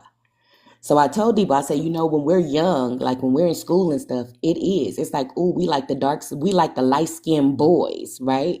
I was like, but when we get older, if you pay attention to women, all of a sudden, they start liking dark-skinned men. Like we love light-skinned boys, but we love them dark-skinned men. I don't know what it is about them. Something about them dark-skinned men, right? Look in a photo, shit. But dark-skinned men are not good for me. It's the light-skinned men who love my skin color. It's those the ones who wish they were dark-skinned. Those are the ones who honor me more. Darker skinned men, like they're fun, you know, and they're attracted, and I would love to be with a dark-skinned man, but a lot of dark-skinned men, and I'm on the West Coast. So what y'all do on the East Coast and in the South is totally different from the West Coast. But the West Coast, these men out here, they trying to have mixed babies. You know, I'm too dark for them. So I can't go after what I want.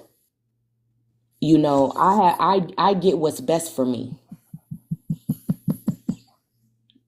I get what's best for me. I'm not going after that fleshy, what is it? Attraction.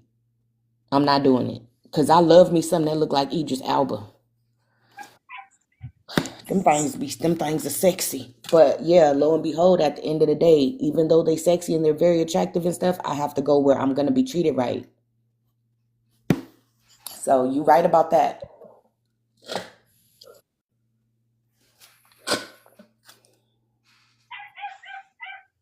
Who dog is that? That's my baby on the back porch talking shit to the dog at the gate. Christy said, "What? What we having these men in the red dress today? One of y'all want to tell her?" Oh Lord, Christy, that's a lot of gray area. Whew. Okay, so we basically trying to decipher why the men that do this, why they blame the mothers, the women, they blaming women for the men that look like the dims in the dresses right there. Dim.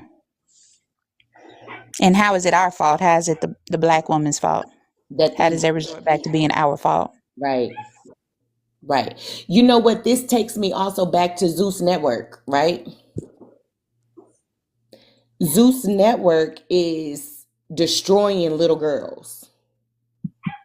So if you have a little girl today and she go to school, public school, depending on the school that she goes to, you can't even put braids in their hair no more. They're gonna get them braids is gonna get ripped out. They little girls do not even fight the way that they used to. And now little girls are gonna be the new thing that fill up the prisons.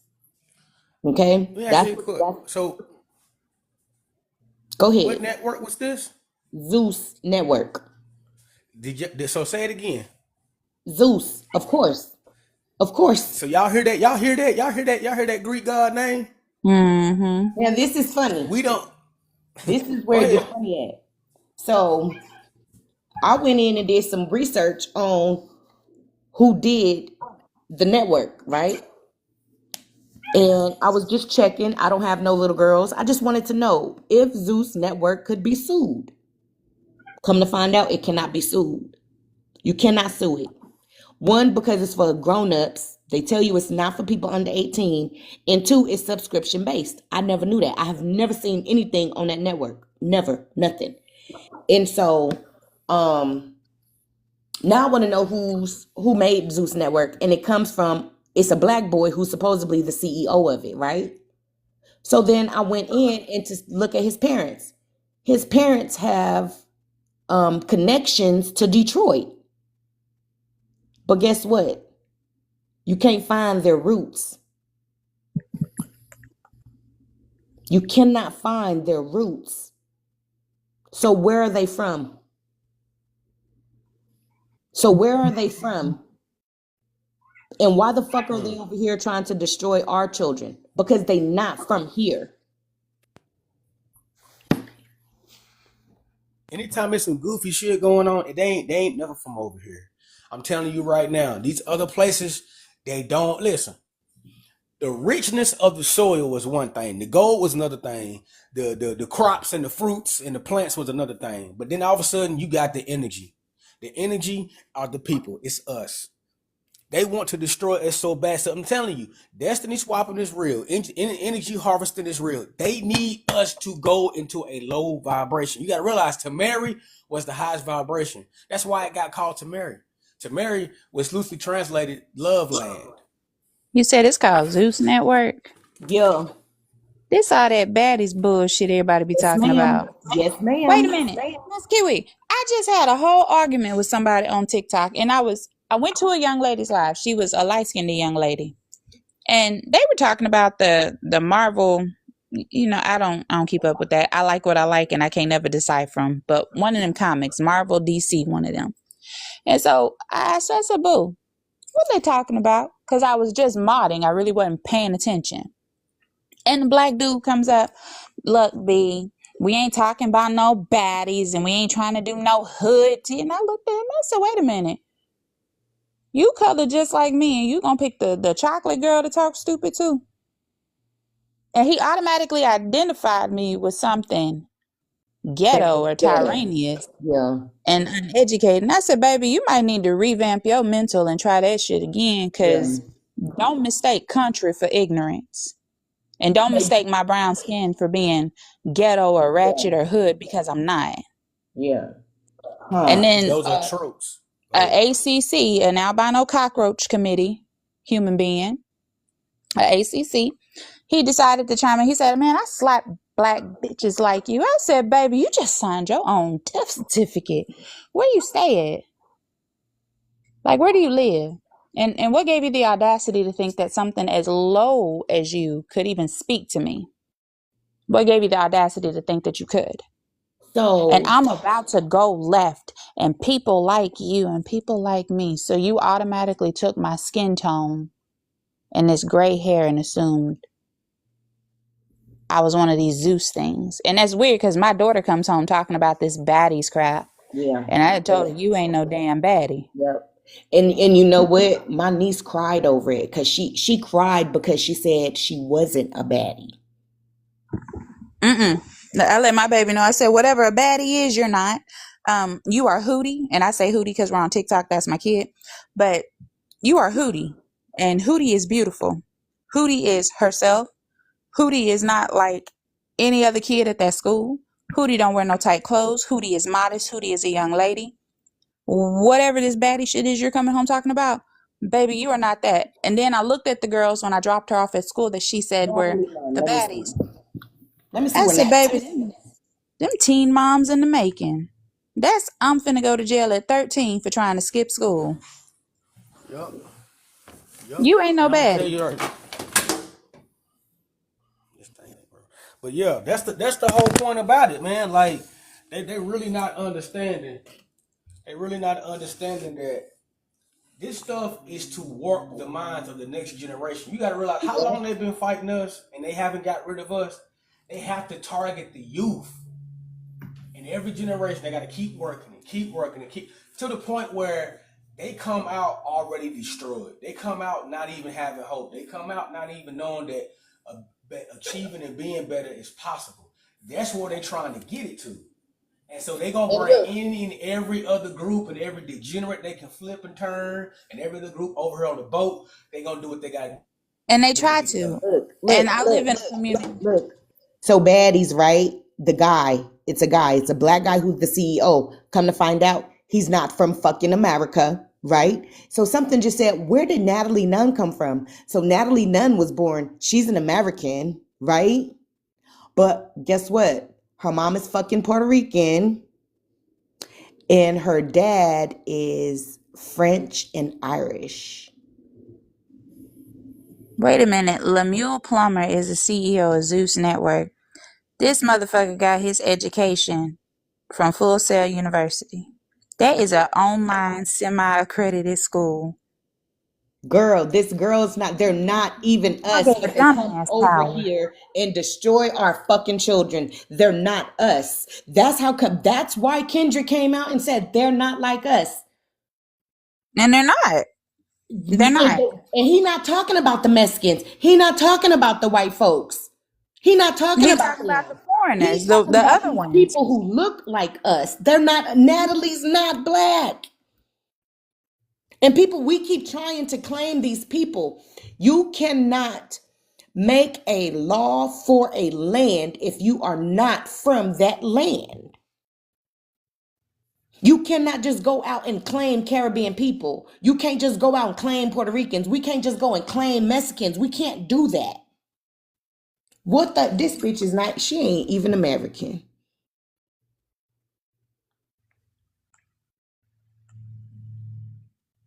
That makes sense.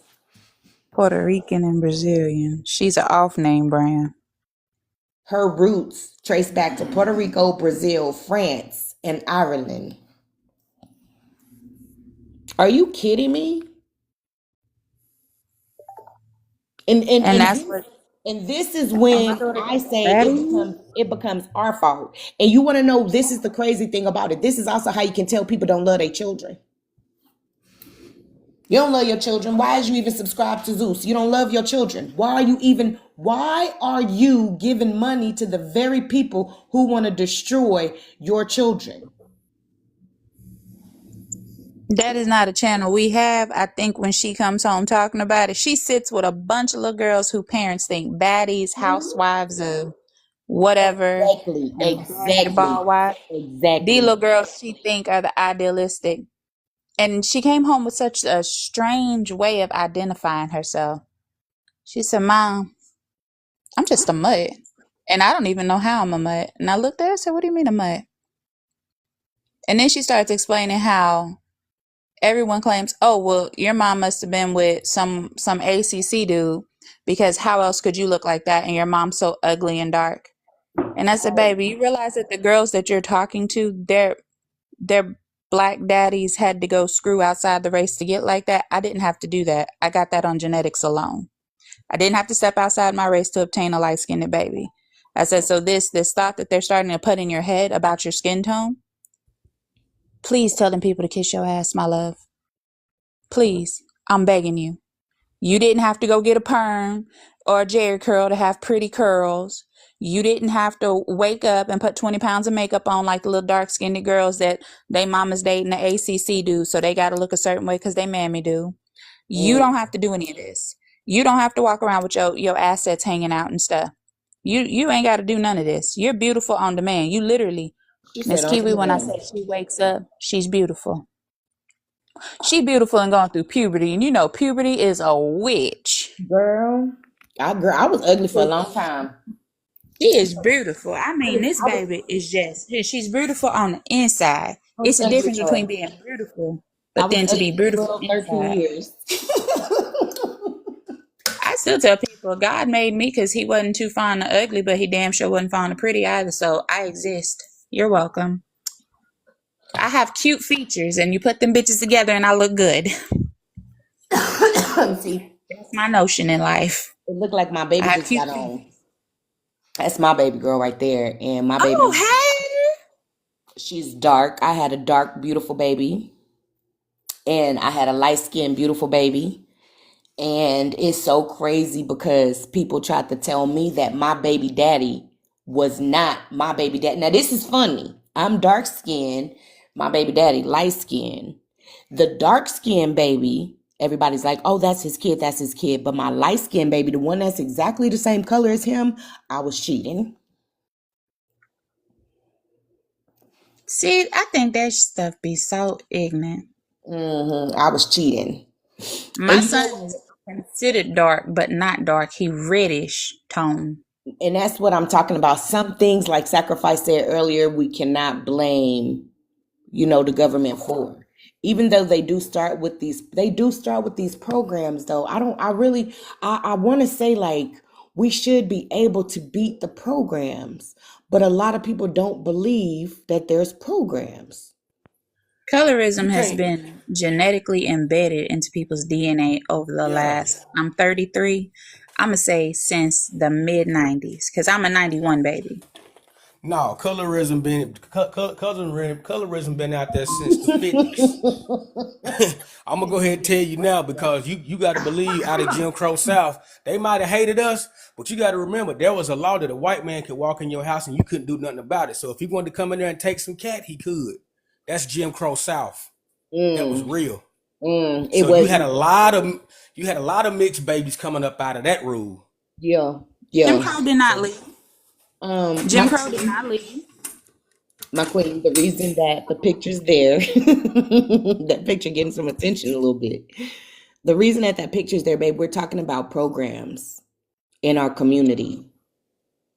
We're talking about the programs that's out here. I personally don't feel like right now, the three of us that's talking, I don't think we can do much but just talk about it and let other people hear us talk about it. But maybe if we start talking about it, maybe we can put a positive spin on at least educating people about the programs. And see the point. again, go ahead, Sacrifice. Okay, I was gonna say the point of it is the fact that we got to, I used to say this all the time. Us as being who we are, we have to stop thinking that every new thing includes us. They do stuff that do not include us, and when they do something that supposedly include us or is about us, it's never good. If Because I we have a don't question. create it naturally, then it ain't gonna be nothing. Go ahead. I have a question. Did anybody see any other nationalities of men in these red dresses? Nope. Nope. Just like So you don't they see want the other black man. nationalities. It's like they want the black man to join in just so they can make fun of them. No. They want the black man to effeminize so that we can stop procreating. They don't want no more Oh, black kids. They because don't Have want you no more noticed black that so most of kids. our you know ball what? players You and know all what? And you're right. create You are ED? so right. Because the children, these new children, gonna come out with superpowers. You know why? Because we're woke. So the womb will be woke. So that makes sense. That makes a lot of sense. Go ahead though. It just Have made you me. paid attention to the way sports and all work out for us? So you notice how long a lot of other ball players they're is it libido they're not the person that you see on the commercials for Nugenics for erectile dysfunction or this medication here which creates a low S count. Low your fishermen don't always swim. Okay. um a lot of those people look like us. It's starting to create a form of genocide. So if you can You can make all this money off them. It's kind of like modern day slavery almost. So back then they called you a mandingo. You were the one to breed. You were big, you were tough, you were strong, your performance levels were fantastic. So you were going to breed the same thing that you were. But then they started dumbing you down. They started giving you medicines and little tinctures in your foods and putting poisons in your water. So then you couldn't procreate after you reached a certain space. This is why they put soy in everything. Listen, they spent the last 200 and something odd years trying to figure out, okay, we can't do it through bioweapon. We can't do it through physical warfare. We can't do it through mental warfare. Some of them is too damn tough, too damn strong. Some of them remember who they were and who they are. So we can't do it that way. What can we do? How can we really infiltrate it, get it done, and be on a low radar? Or we'll do it through the food. We can figure out a way to get chemicals to alter certain DNA Your kids at school. structures. Your children at school. My girl is in middle school. They pump your children at school. Tell them drink prime this, drink this drink, What? and these drinks have things in them. And I am a sole believer of this because I watched my daughter start changing. Like her chemical faculty started changing. This kid who she didn't drink prime because mama don't buy stuff like that. Like you drink that good jug of juice, or your mama will go in there with some fresh lemons and make fresh squeezed lemonade. I was that mama. And And the school told her to drink prime? What the is that? schools have the school has vending machines and gives these drinks at school. And the school creates these little pouch juices and stuff here. And the chemicals added into them. Your girls are more, your 12-year-old look like she'll be 17 years old. You know what? When I was in jail, they had this sign that said, "Do not drink the water," right? Mm-hmm. It said that the water was reused water. Do not drink it. And that the water can also cause cancer. But guess what the inmates had to drink? I didn't drink it for the 240 days I was in there. I damn near starved to death. God damn. Shit, girl, yeah, that shit was in there. You know, it was women in there who had We had hysterectomy. well water. Our well water There had was carcasses in women. it. I'm trying to find the words to stumble, girl. It looked like something that you find in a dang horror movie. Had half built bodies in the bottom of the well. We had to go dig them out. Now, baby, I'm not finna get down there and dig nothing. I would take them 4 days and say thank you. Them It's hot outside. some of them women who was in there, they said that they had hysterectomies and they started having cycles again. Did they actually have a full hysterectomy? No, they said they have full hysterectomies. We talking about 50-year-old women, 45-year-old women that then went through a full hysterectomy and started having cycles again. And it's so interesting that I went there. It's so interesting that I went there. It really is, because right before I went, I had a cat and a dog, right? Oh, I've always had a cat, but I had a dog a while ago. Well, it wasn't my dog, it was my daughter's dog. But I noticed that this dog would not drink water out of the faucet, but she would drink water outside on the ground. That's like dirty water. She would drink that, but she wouldn't drink water out the faucet. But then I noticed, like, okay, well, if it sits for a couple of hours, then she would go and drink the water.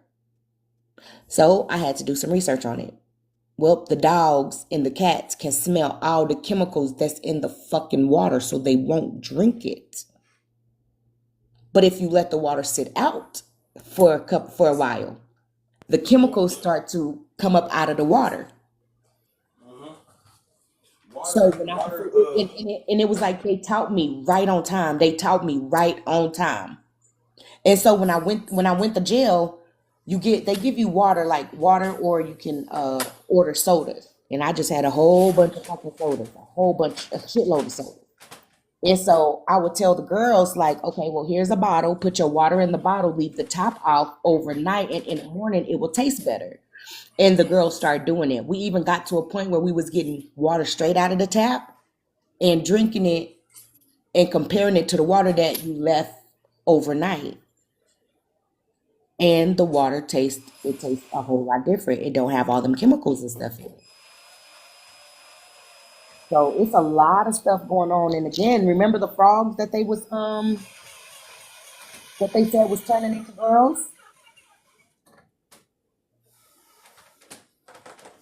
Nobody remember that experiment? I don't remember that one per se, It was a but I frog will say, go ahead. it was a frog experiment, and they said when there was no girls around, the boy frogs started turning into girls. That's what they said happened, but that's not what happened. They put chemicals in the water that made the boys turn into girls. It wasn't that they turned on their own. So they keep Right. saying like, oh, for men to be attracted to men and for women to be attracted to women, it has to be natural because animals do it. But they don't. Yeah. Well, They just DNA have to do it. DNA is always ever evolving. As long as things stay in the natural order of the way that they are, then life can continue. But whenever there's an imbalance, or whenever there's an issue, or whenever there becomes a drop off in a certain balance of it, nature will always course correct. And so this is why you're starting to see, and see, they realize, they're like, okay, so now, because you got to realize they already know that if we take the male out of the situation, you'll have more masculine women. And so when you got more masculine women, she's not going to want a man because the image has been destroyed of what Yeah, he is and what he's supposed to be. So yeah. she'll go choose another woman. Because the other woman's masculine, yeah. Well, because she's masculine now, so she don't want a man. So I want a woman that's feminine. So Yeah. I'll just be the male in this situation, and she can just stay the woman. Okay, And got it. they feel like, well, and it's gonna balance out better because even I understand her feminine ways, where she won't get mad at me so easily. I The don't know about problem that comes because in. those be the most domestic violent relationships. Well, Those I be see the ones. that's the miscalculation of the estrogen. When you got too much estrogen around each other, then tensions do become high. This is why you need a man in there to break up that monotony. Yeah. Dang, that's so interesting. Like how everybody's masculine and feminine energy is being disrupted right now. It's very, very interesting. And I really, really do feel bad for the children right now. But a topic real quick, topic change. How y'all feel about people having children that don't really love them? Like, how do y'all feel about people like having babies, like not ready for them or don't really love them, or even having them for the wrong reason? Broken mentality. They looking for Broken something they mentality. don't have. Yep. You say they looking for something they don't have. Mm-hmm. Hmm. I say that from a personal experience in life. Um, Me From too. your own personal experience or watching someone else? no, this is from my own personal experience. Oh, Somebody wanted a baby, wanted a baby. We went through 18 rounds of IVF, 23 miscarriages, and they wanted that baby, wanted that baby. Well, then the babies appeared, and all of a sudden it was, I don't want it. I just did it just cause. How could I love this one and I don't even want to be bothered with it? I'd rather have my other. And when I experienced that, I thought, how can you create something so precious and not love them? Not love it. Now, I understand there are things like postpartum depression and all this stuff that mm-hmm. goes on. But I feel like that's something people try to put you in a mind frame to think you have because they looking for a reason to take something from you. Now, that's Mm-hmm. the way I think. I have these beautiful, light skinned, pretty eyed girls. And they kept saying, no, you have postpartum. You're not going to be fit. And I'm like, you don't tell me what the hell I have and what I don't have because I know for a fact I don't have it. That's you saying it. And you think that by you saying it, you can get away to take it. And here in Texas right now, the rate of beautiful fair-toned girls missing. So then they tried to hit you with the "you don't love your child, you don't love your child." Miss Kiwi, Essence wear an ankle monitor behind loving her kids. There is no I don't love my child. And then I have a personal experience with a very close cousin. Oh, I just had the baby because I needed to run a competition with her. It's not that I wanted it. I said, do you even love your kid? Well, I'm obligated, so I said, no, baby, that's not how parenting works. You always have a choice to rid yourself of the said individual you're growing, but you had a baby to run a competition with a female? And and the love that a lot of us have for our children is also another reason how come we accepted our children, our boys, in the red dresses. For Now, some of my son got some little fruit cup ways about him, but it's not that he's being a fruit cup. He's 8 years old. Like, big, because mama dance, mama get down in the kitchen and stuff. I be cooking and juking. And he'll come in and he'll do what I do. yeah. And then sometimes he'll go down the hallway and he'll be shaking the tail fin. He'll be like, how the hell that boy get that low? He said, my mama can do it, I can do it too. So But I think that's kind of natural in little boys. Like, for instance, like putting on their mama shoes.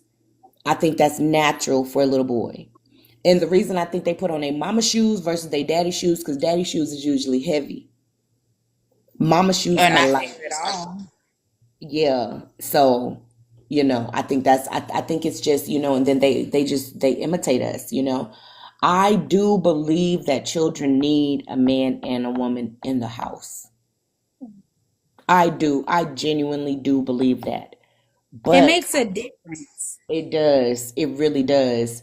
And even when It both makes a parents, spiritual difference because a boy child raised by nothing but women, he yeah, understands a woman's perspective, which yeah, means he's gonna know how to treat her. He's gonna know how to love her. He gonna know how she feeling because he's raised within a home full of nothing but women. yeah, But then when you have that man energy, a true man, not no nigga trying to be no dude. You know what I'm saying? A man's man, a man's man. right. When you have that kind of energy in the home, you're teaching your son how to stand tall, how to walk in his own energy, to walk his own path. You're teaching him to walk within his own strength. But some of them don't. That's not a man's man. And then this is where it gets crazy at, because my daughter, his dad asked him if he wanted some CRACK. Oh shit. They on the porch chilling, talking. He said, and I was like, what's wrong with you? Like, why you was just happy? Why is you in a mood now? And he's like, dude, you'll never believe what my dad just did. And I'm like, what? He's like, we on the porch, we talking. He said, this motherfucker just pulled out his PIPE, hit that shit, and tried to pass it to me and asked me if I wanted some. And that's what I'm But that's saying. you It's got not- different types, different level of man. Just because you I'ma straight say don't make this. you a man. And that's what I'ma I'm say trying to this. say. It's not about having a man in the house or outside the house. It's something else. It's something else. I'm gonna say this. Now, this might sound crazy, but so be it. We in the Looney Tune Sometimes already. You don't care. Say it. I'm gonna say this. Sometimes asking that type of question is just to see where your son is at mentally. Don't mean he actually wanted to give it to him, but sometimes You have asked him without hitting it though. but listen, the choice is I'm doing this. If I ask you, you want something, you got the power to say yes or no. Especially when you your own man. I ain't making you do nothing. I just asked the question. Same if a woman say, hey, you want to go in the back? You got the choice to say yes or no. She ain't making you go back there. If you that weak minded to say, yeah, I'm gonna go back there even though it's wrong, that's on you. You need to grow a spine. I think my baby So daddy was like 19, 20 years old at this time. he a man. You feel like that's a man? You don't feel like they're still I feel like impressionable? that's not your age does not make you a man. It does not. I know some 33-year-old boys walking through here. No, but I'm serious though. By being 20 years old, I ain't talking about the age. are men at 20 years old not impressionable? Is what I want to know. Because women at 20 are still impressionable. A Women. 40-year-old man is still as impressionable. So why would you want to do that to your? Why would you want to do that to your son? What I'm saying is, I'm not advocating. What I'm saying is, on a certain No, I get it. perspective, I get it. I get it. And that's why you yeah, said what you say gonna sound crazy. And I'm not saying that you're wrong. I'm just saying, why would you do that? Like, why would you do that? I got tested at 8 years old. My uncle gave me some beer at 8. Gave you a what? Gave me some beer. I feel like that's not That's I not feel like bad. that is Hell. something. Yeah, that was something that people did back then. My mama gave me cigarettes. She gave me cigarettes because I thought I wanted to smoke a cigarette. She put so many cigarettes in my mouth. I don't touch cigarettes. But So again, cigarettes are so very basically, addictive. it is. Oh, But see, ooh, Lord. so now we're dealing with a perspective per se. It's who's asking the question and who's presenting the D-rugs. I think genuinely the way that my mama did it was out of love and out of care, and I think the way that his daddy did it was out of spite. I think he did it out of spite. I've seen a lot of men who, and again, I came from the West Coast. I'm still on the West Coast. I've seen a lot of these grown men grow into be gangbangers, and they teach it to their children, and I'm just like, why? And they do. Why? You don't like this lifestyle. You know what you can get. Why would you want your son to follow in your footsteps? And so I'm not saying this is all men. I'm not saying that. I'm not saying that. Just like I'm not saying it's all women. Say them new bloods. I'm weak.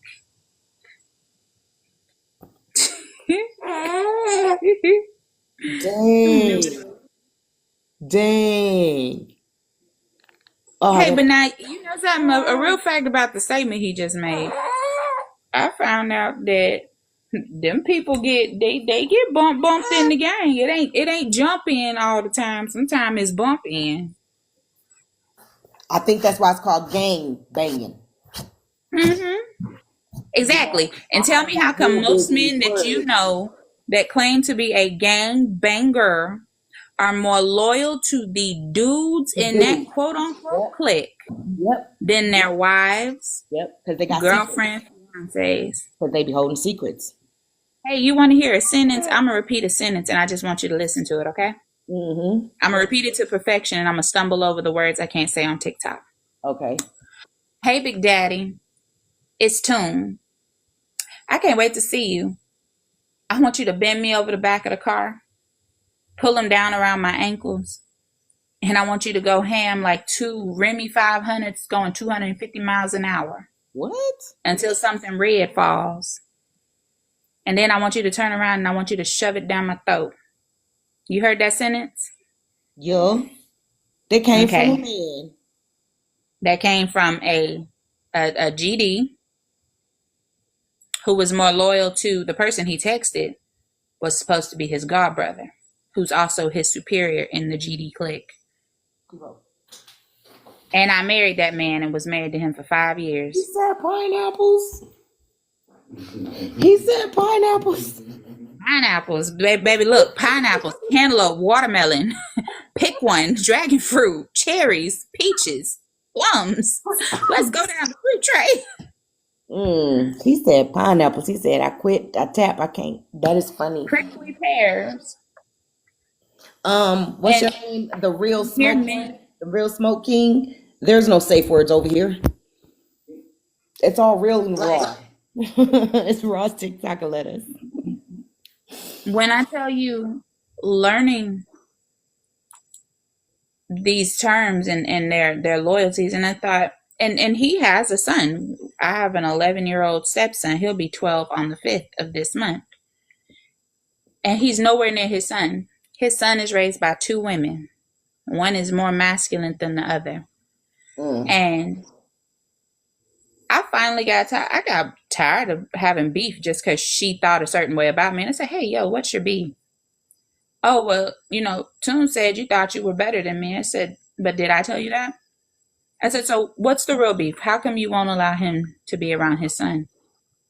And she said something that y'all just hit on. I said, girl, when that dude was messing up and doing horrible, he doing right with you for right now, but he's going to change. He's going to go back to it. Those dudes got a hold on him like he's loyal to them the way he should be loyal to you and you're his wife. Mm. And I said, what do you mean? She said, girl, is you listening? The same shit he's doing, he gonna try to teach it to your son the same way he tried to teach it to my son. Mm. And then we end up having that bad argument. And I had to put him out with a peace be still looking at him. And that's the only way I can get him out the house. And he never came back. But when you listening to these sentences, and he is a man that will put on female clothes, Wait, like that was your baby daddy or something? I was married to him. That's the baby I have. Oh no. This the same guy. Oh shit. I thought you read that off the internet or something, girl. No. I'll never tell you anything off the internet. Damn, she just made me look out the room. I couldn't even, girl, I just left the room. What? Yeah. Now, I'll never tell you anything off the internet. I will tell you only things that I know firsthand basis. girl. And he was So, one of those putting on, and I wear some pretty dresses, Miss Kiwi. I mean, I done lost 274 pounds. I wear cutesy things now. I looked up and he had on my little cute negligee nightgowns, my little sexy moo-moo. when? Had Like, my this is dress. over, you, what? Yeah. So You the witnessed this? godbrother came to stay here at the house. And my lack of better judgment, I thought, okay, well, I'm sick. I can't really move furniture like I need to. His godbrother can stay a couple nights. That'll be some help that he can have help moving stuff in. There's a guy energy he can talk to. And What? I could focus on the legalities of getting through mama passing, dealing with my family and stuff. This dude had on this stuff and he was dancing and giggling. Then the godbrother, supposed to be just your godbrother. Now I know dudes do some weird stuff. I ain't never seen no You dudes. thought they was just being stupid when you thought they was Yes. And then he playing turned around. around and smacked him on the booty and held it till he walked past and his fingers did, you know how you walk past your husband, your little fingers just dance across his back? Okay, he did that to the frontal part. Girl. And then I'm paying attention and I'm like, okay, something about this energy ain't right. Then all of a sudden, it was time for the dude. He had to like move on because you disturbing my energy. And well, if my brother gotta leave, then I gotta leave too. And I'm a man, and what I say, and I said, no.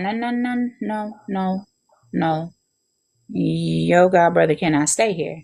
It's some weird activity going on. And this isn't kosher. And the loyalty to that man was like anything I had never ever seen nor experienced. And the fact that he was so comfortable being this man's bitch, for lack of better terms. And when I talked to his son's mother, Jay's mama, and she said, no, he being good for right now. Baby, he gonna switch on you. She said, it looked good right now. She said, and the thing is, you're a good person. But he playing a game with you. And lo and behold, everything that girl said came to pass. She said, as soon as you get ready to hit rock bottom, he gonna take you for everything you got and you're never gonna see it coming. He gonna wait till you're at your lowest. She was diagnosed with them three letters, the one with the H, them 3 letters. And he waited till she was sick and really bad off in the hospital, really, really sick. And their son was very, very young. And she's telling me this story and the tears are rolling because he waited till I had a seizure that was having me seeing a light. And him and his godbrother came in and took the duffel bag with all the money in it and took all the jewelry out the jewelry box. And I could see and I couldn't speak. I couldn't scream. I couldn't do anything. I was just seizing. And my daughter was screaming and calling 911. And the godbrother put a pillow over my face and said, B, you just gone and DIE, because who the hell needs you now? Mm. And I was listening to his son's mother talking. I thought, she keeps saying he gonna teach him the same thing. He said, you be careful. So you saying He gonna try. excuse me, your baby daddy, baby mama had had HIV, Mm-hmm. and your baby daddy didn't have it, don't have it. No. How did this occur?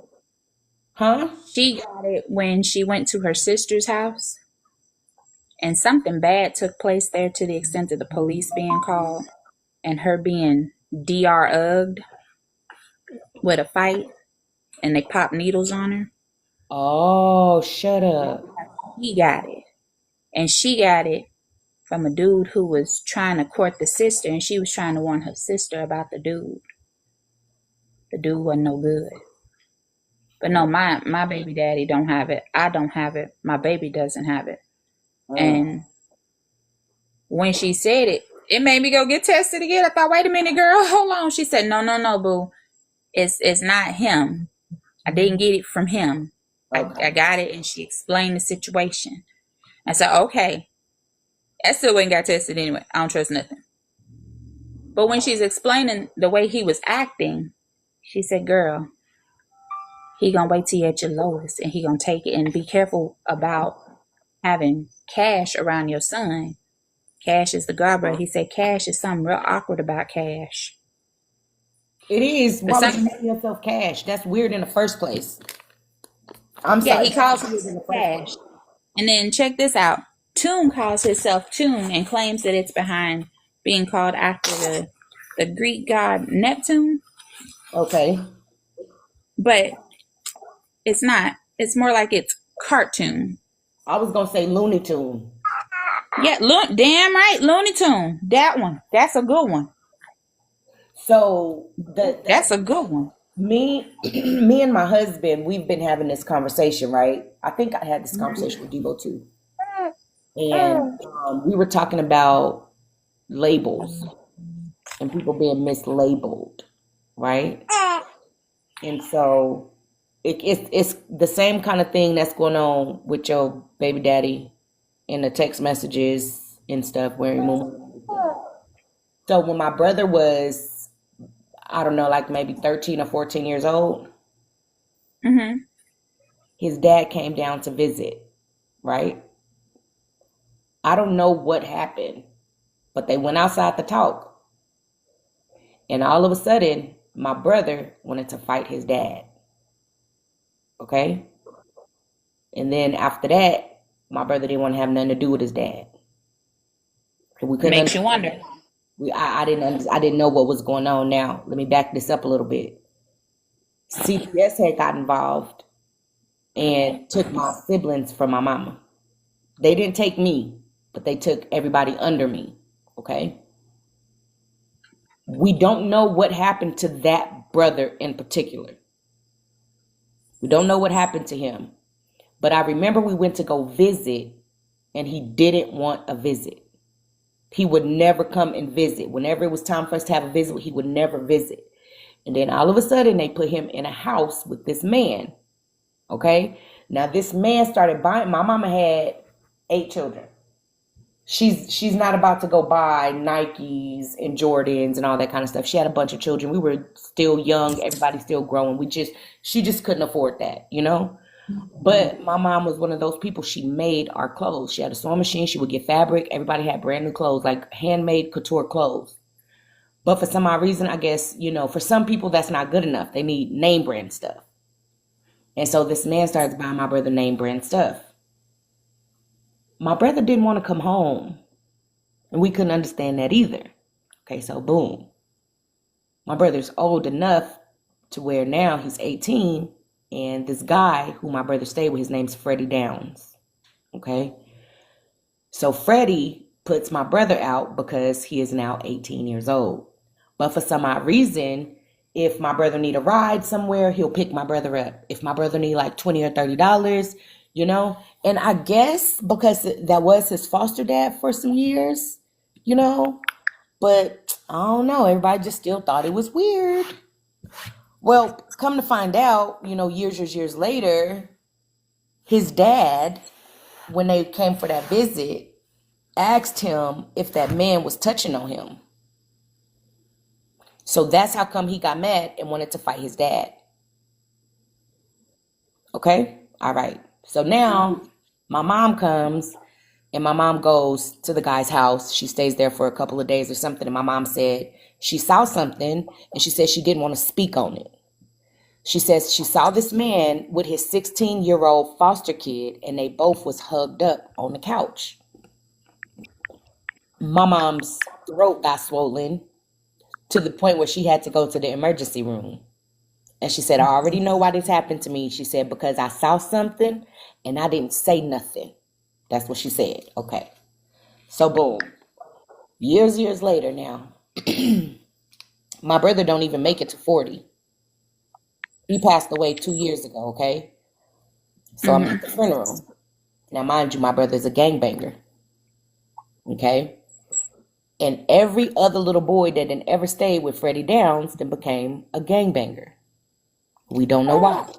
How is they keep giving all these kids to this man and they leaving his house worse than when they went in, right? Okay, boom. My brother then passed away. His best friend, right, is at the funeral, whatever. Now, because he was a gangbanger, other gangbangers heard about the funeral. They heard about where the wake and stuff was going to be. So we wound up changing where we was going to have the wake at, right? Boom, we don't even stay there for a long time once again because they foolish. You know what I mean? They're gangbangers. We are not gangbangers. So we don't stay long and boom, we take the party to my sister's house. His best friend wound up going. Everybody was literally drinking, like drinking. His friend got almost sloppy drunk, right? Now, I've known his friend since they was like second, third grade, right? Known him for a long time. So this night in particular, he decides that he wants to be close to me. And this boy ain't never been close to me before, but whatever. My brother just passed away. I'm going to let you. So he gets close to me, but then he starts to break down. And he starts talking. And he starts talking about all the things that they saw in that man's house. He asked me if I'll go outside with him. So I said, yeah. I think he kind of wanted to talk about it, but he wanted it to kind of be a little bit private. So I said, yeah, I'll go. He said, PDFs. He was like, it shouldn't just be if you've been, touching on somebody. He said it also should be how you dress around the children. And mind you, he's talking about when they was little. Okay? He said this man used to come down the stairs in his leopard elephant trunk drawers. Ain't no way in good nation hell. My God. Hey, Inka, I'm wondering how come none of these children never said nothing. So I'm not talking. I'm just being quiet because I know sometimes when people go into that zone and they speak in their truth and you interrupt, it'll kind of make them come out of it and they'll stop telling you what's going on, right? Then he goes to say, and one time me and a homeboy was walking to the store. He said, and I noticed that the homeboy was walking to the store weird. He said, but I didn't ask him no questions. He said they go back into the house. And this may sound like I'm fibbing, but I promise this is what this boy is telling me. He said it was a latex on a cucumber, and he said it was covered in Vaseline. He grooming them. Sick fuck. And I'm just like, That's grooming and sodomy.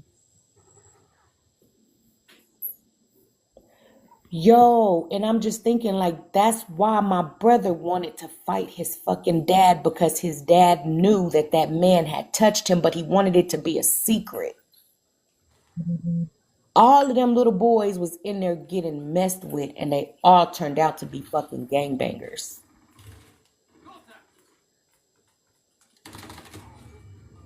They all turned out to be gangbangers. Sacrifice, we hear your TV, babe. Mute your mic. My bad. It's all right. Yeah. Lord Jesus.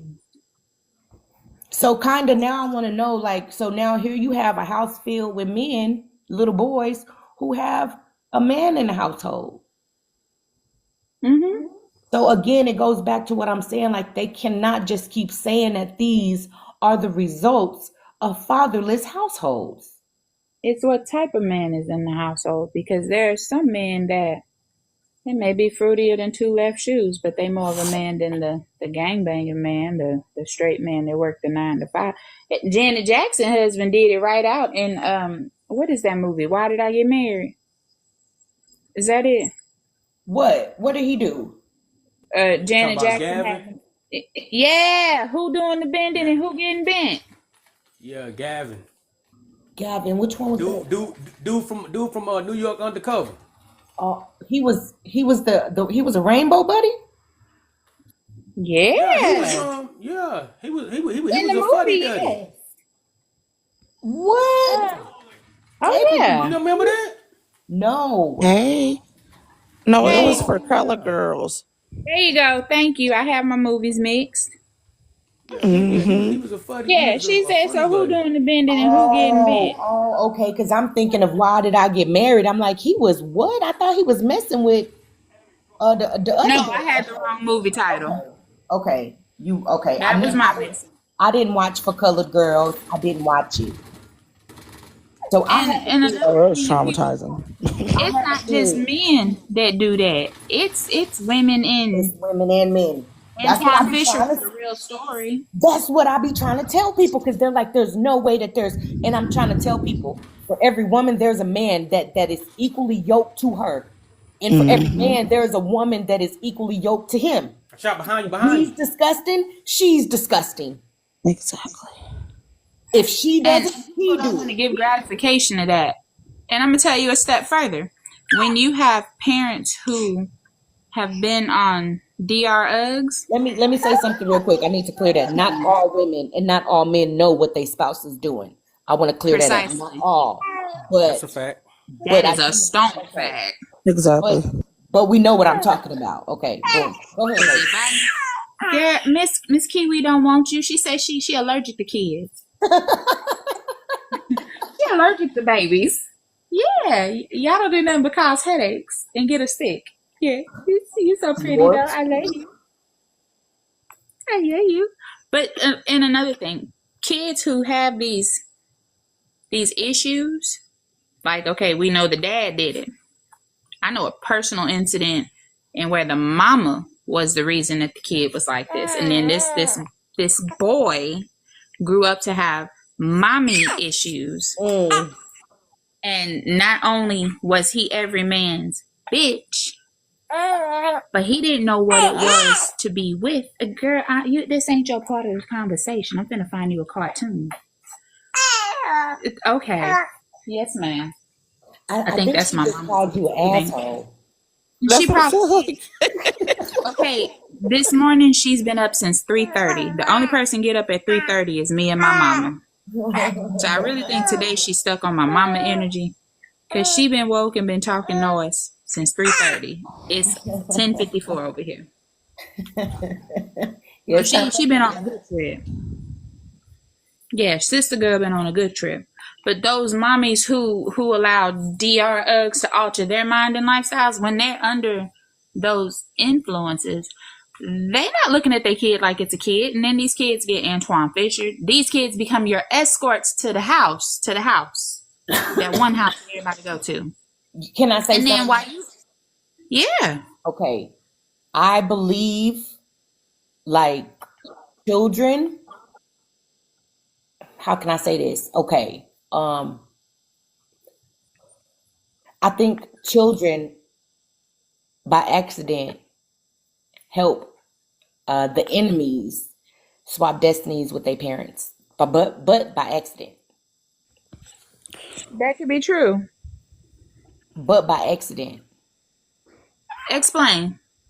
So my brother, right, the one who passed away, he wound up hanging out with this woman, and what you just was talking about, these women doing it to the children. She's the one who manipulated my brother into believing that my mama didn't love him and all of this stuff. I think, you know Yep. what I mean? And now this is the thing. This woman had been to jail, and this woman had her children taken from CPS care.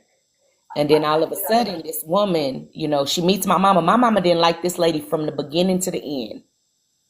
My mama couldn't stand this woman. But no matter what my mama said to my brother, she couldn't keep my brother from over there at that woman's house. Because she feeding something into him. Yeah, yeah. And wanted him to Feed. be him to be just like her children. Because see, she had been in and out of prison, and her kids had already been in and out of juvie. Next thing you know, my mama on her way to jail. And my brother just like her kids on Uggs and back and forth in jail. And you Yeah, know what? When you say it like that, that makes a lot of sense to me. And a lot of people will try to get to you by going through your kids, through your kids, children. Hey, sweet through tea. your kids. Through Hey, your sweet. kids. Because the school has a set type of group of people, and they not all one color, The but it's a school, specific for you to be a type. teacher, honey, you can't be a teacher if you're not a hypnosis. What is it? A hypnosis? Am I saying it right? People who Yeah, hypnotize a people. hypnotherapist. You have to know how to hypnotize people in order to be a teacher. When they started with Mags is one of those straight A STEM club, robotic science club, most likely to succeed. We moved back here to LaPorte, and all of a sudden this kid don't like getting up in the morning. And he comes home and says the strangest thing to me. See, if I had another type of mama, I wouldn't have no issues. But because you're broke and you're black, I have to suffer. What? And I just kind of took my head and I looked at him. And I asked him who said it. And he said, Miss Person. Miss Person was talking when I got ready to leave the room. Miss Person was the principal. This woman was trying to harvest all of my kids' energy and knowledge. This kid would come home so drained. And I truly believe that the school system is not always designed for children that are over. It's not. The school system, one, was designed for little white girls. The school system was designed for white girls. So black Right. girls, they can do school because they're still girls. So we can slide up in there. And then white boys, they can do school because they're still white. So they can slide up in there. But when you hear white girl, black boys do not fit in there at all, period. Hey, Tori. Don't fit. Hey, Boogie. Let me tell you, my son was tipping the charts with these people academically. Then, he's got ADHD. He needs to be on this medicine. No, he don't. He needs to go play basketball after he do math. I made for the about mistake 20, and I 30 put him minutes. on that pill for about a week. And then I took him off that shit. I made the mistake, Miss Kiwi. I said, okay, because they're going to try to kick him out of school. I don't want him kicked out of school. Then he started becoming dumber. And then didn't they say if your children is on medication, they can't go to a private school? And if they do, you got to pay a whole bunch of extra money. So I took him out of public school last year. Because at this point, his mental is all warped. I mean, this baby ain't never fought me. This kid is like in here fist fighting, duking it with me. I'm putting him on the floor, and he's 8. This is out of his character. And every time he come home from school, it's a new bruise. It's a new spot. And then them 3 letters start getting called on me. You burned him with a cigarette. Oh, you don't feed him. And so these people come into the house. I mean, it's real embarrassing. I'm already dealing with the crazy people across the street. These people come into the house. Well, you don't feed him. So I finally got mad. I was pregnant. I'm tired. I'm stressed out. I'm sick. And y'all keep fucking with me. Bring your ass on in here and show me where the hell I don't feed this kid at. Because I pop out 5-course meals every day. Unless it's pizza day and it's about $20, $30 worth of pizza in there. Gosh, I don't know, girl. She likes pizza. My auntie done started giving her pork chop bones and stuff. She thinks she grown. This baby done started eating people food. And so these people come in and they look at the house and they're like, oh, the house is really clean. And she's got not 1, not 2, but 3 refrigerators fully loaded and 2 full pantries. And there's snacks all over the place. There's snack trays out the wazoo. So then they say, well, how did you burn him with a cigarette? I said, are you stupid or are you just simple? Because to work in this field, you don't know what rosacea is? Rosacea looks like rosacea. It looks like a skin rash, not a cigarette burn. A cigarette burn done went through 2-3 layers of skin. You can see the pink and the white meat at that point. And then they turn around and say, oh, well, your son's got bruises on him. I said, ask the people at school. So then I went to the school and I was picking him up because he was having a bad day. And right there in front of the principal, I said, tell me who's putting this stuff in your head. Tell mommy. I said, ignore everybody else in this room and I want you to focus on me and the sound of my voice. And you tell mama who's telling you how to feel and how to think and what to say. He said, Miss Person. And I turned around and I looked at her. I took my glasses off and I looked at that woman through that glass until I had to grab her attention. She finally put the phone down. Is there a problem? I said, yeah, I need to speak with you in your office right now. And I sat down with her and I said, I want to know why you think you can brainwash my child against me. And you think that you can put a jacket on him. And you feel like you can put these images and these thoughts in his head about his mama being broke and his mama being black. I said, I've been black every day of that boy's life. Dang. Well, I'm just saying that mothers who struggle, I said, you mean mothers that don't drive brand new Nissan Armada Platinums like you do, right? Moms that don't have a daughter that's 15 driving a Tesla like you do, right? I said women that weren't afforded the same white girl privilege in educational systems like you were, right? You know what? We didn't get to go to Ivy League colleges because we don't look like you. There's this book. There's a book, right? And I hate to interrupt you, but there's a book, and that book is called Him. And you should read that book. Anybody that's It's a movie now. got a son, or it doesn't even matter if you have a son or not. If you just want to know more about the mentality of the black man, you should read this book, and it's called Him. It's a very thin, easy read book. You could be done with that book in an hour, 2 hours, depending on how fast or slow you read. Okay. In this You know book, that's a movie now. it's By a movie. Serena Bowen. Serena Yeah, Bowen. it's a movie now. Hold on, let me go And see. Elle Hold on, let me go see if I can find my book. Hold on.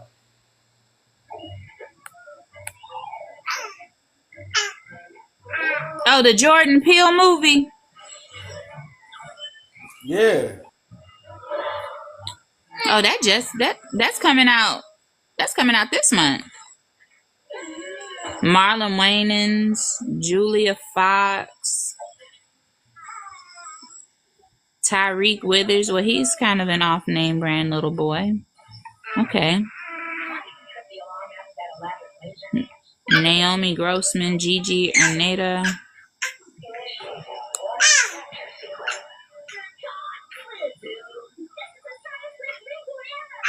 I ain't gonna lie to you, that almost looks sacrificial. Okay, the book is called He. It's called He, not Him. It's called He by Robert A. Johnson. I also got the book called She. It's like let me see, how many pages is this? It's 80 pages. It's an 80-page book. It's real thin. But in this book, it talks about a boy when he goes on his journey, right? And it's so impressive how they write this book, because I promise this book is about black boys. I haven't read She yet, but I definitely read He, and I promise it's talking about black boys. But I feel like the author knew that if the people knew that it was about black men, that they would not let him publish it. I think that's my own opinion. But when you read it, it's talking about how these black boys are being raised without a father. It is talking about that. But and then it's talking about how come the boys are the way that they are when it comes to money, right? And so it's talking about a boy, and he goes on this journey, after he been with his mom. And the mom has told him, she's groomed him to believe that there's a golden ticket out there for him. You're gonna get some money. It's a golden ticket out there. This is and the book is right, because this is how black women raise our sons. There's a ticket somewhere out there for you. And so what he does is he goes through this forest, and everybody has these like tents. I guess everybody live in these tents. And then he comes across this really big tent. It's a really, really big tent, right? Now, I know this is talking about the mountain people. I know it is. And It's talking about how his mom has groomed him to believe that he has a golden ticket. So when he sees that golden ticket, he's going to go after it. But see, when you're raised by a mom, your golden ticket is not about working for it because women don't want to work. We always talking about how we're gonna get somebody to come and pay some bills, or how somebody paid our bills, or something. We're gonna get a sugar daddy, something. And our boys learn that. But I'm telling you, it's a great fucking book. It is such a good book, and it's an easy read. I wish that he would have made it longer, but he didn't. So I just bought the other book, which was She. Good books, really, really good fucking books. And I think that those books will kind of teach us how to maneuver with our children, men and women. Yeah, Okay, I put it on my audiobook list. it's by Robert A. Johnson. And then Mac of the Year, how you doing, girl? Over there on Teacup. What's up, man? Girl, no. Getting that book. I'm doing good. I'm doing good. You good? Just tired. I was gonna text you this morning, but I got on at like 7 o'clock this morning, so I was like, I don't know if she up or not. I was counting sheep still. Yeah, yeah. I was gonna text you, but I was like, nah, it's probably too early. So, but you made it. You made it. So Yeah. how you feel about the picture in the back of the year? How you feeling about the picture in the back? I seen it and I just said it's a dang on shame that trying to program our men to be this way to fit their bill, because that's them other people bill. That's what they do.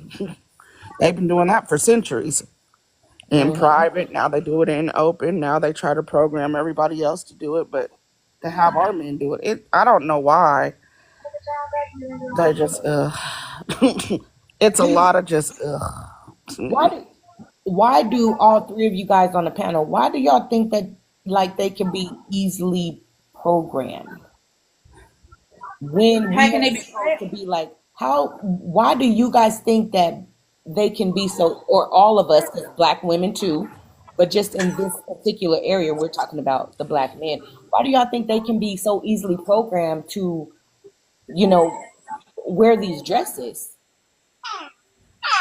Personally, I feel like once you done been in the struggle, once you done seen your elders, I won't say lose, but once you done seen your elders lose the will to like combat these people in that manner that we used to back when Fred Hampton and all these people was alive, it does something to the psyche. Mm. So you think they breaking down the mental, which makes sense. They breaking down the warrior spirit. Mm. Is it because they got rid of our warriors, like with strange fruit and stuff? Exactly. And then they kind of leave us with, I don't want to say like, I don't want to say like nerds, because that's wrong. Water based. Yeah. A different class. Do y'all think we're gonna grow out of this? God, I hope so. Because that's just horrid. I mean, I don't judge people based on their personal lives, but don't sit there and make a mockery of what it is to be a black man. But that is my own biasness, because in my eyes, a black man is what I was raised by. My uncles were black men, upstanding black men. Now they was some HO3s because they had a whole bunch of cheering, but there was no demasculating them. Like the way to watch my dad walk, my walk comes a lot from my dad. A lot of my ways come from my mother, but my walk, my pride, that comes from my father. My father said, I don't have a single boy, but if I can teach you something, I'm going to teach you to walk in who you are. And I walk in who I am, whether people can accept it, whether people don't accept it. My walk in who I am as a black woman is everything. And he said, when you have a son, you need to teach your son to walk in who he is. Don't let anybody get in his mind. Don't let people break him. And when I see images like this, I think like, damn, who'd you let get in your head to break you? Because we already encoded for strength. We're already encoded for destiny. We're already encoded for power. That's encoded. How can you stop it though? Like you know what I mean? Like how can we even try to remotely teach our sons? I pour so much into my boy, especially since we've gone through the things we've gone through with these people here and these people in this school.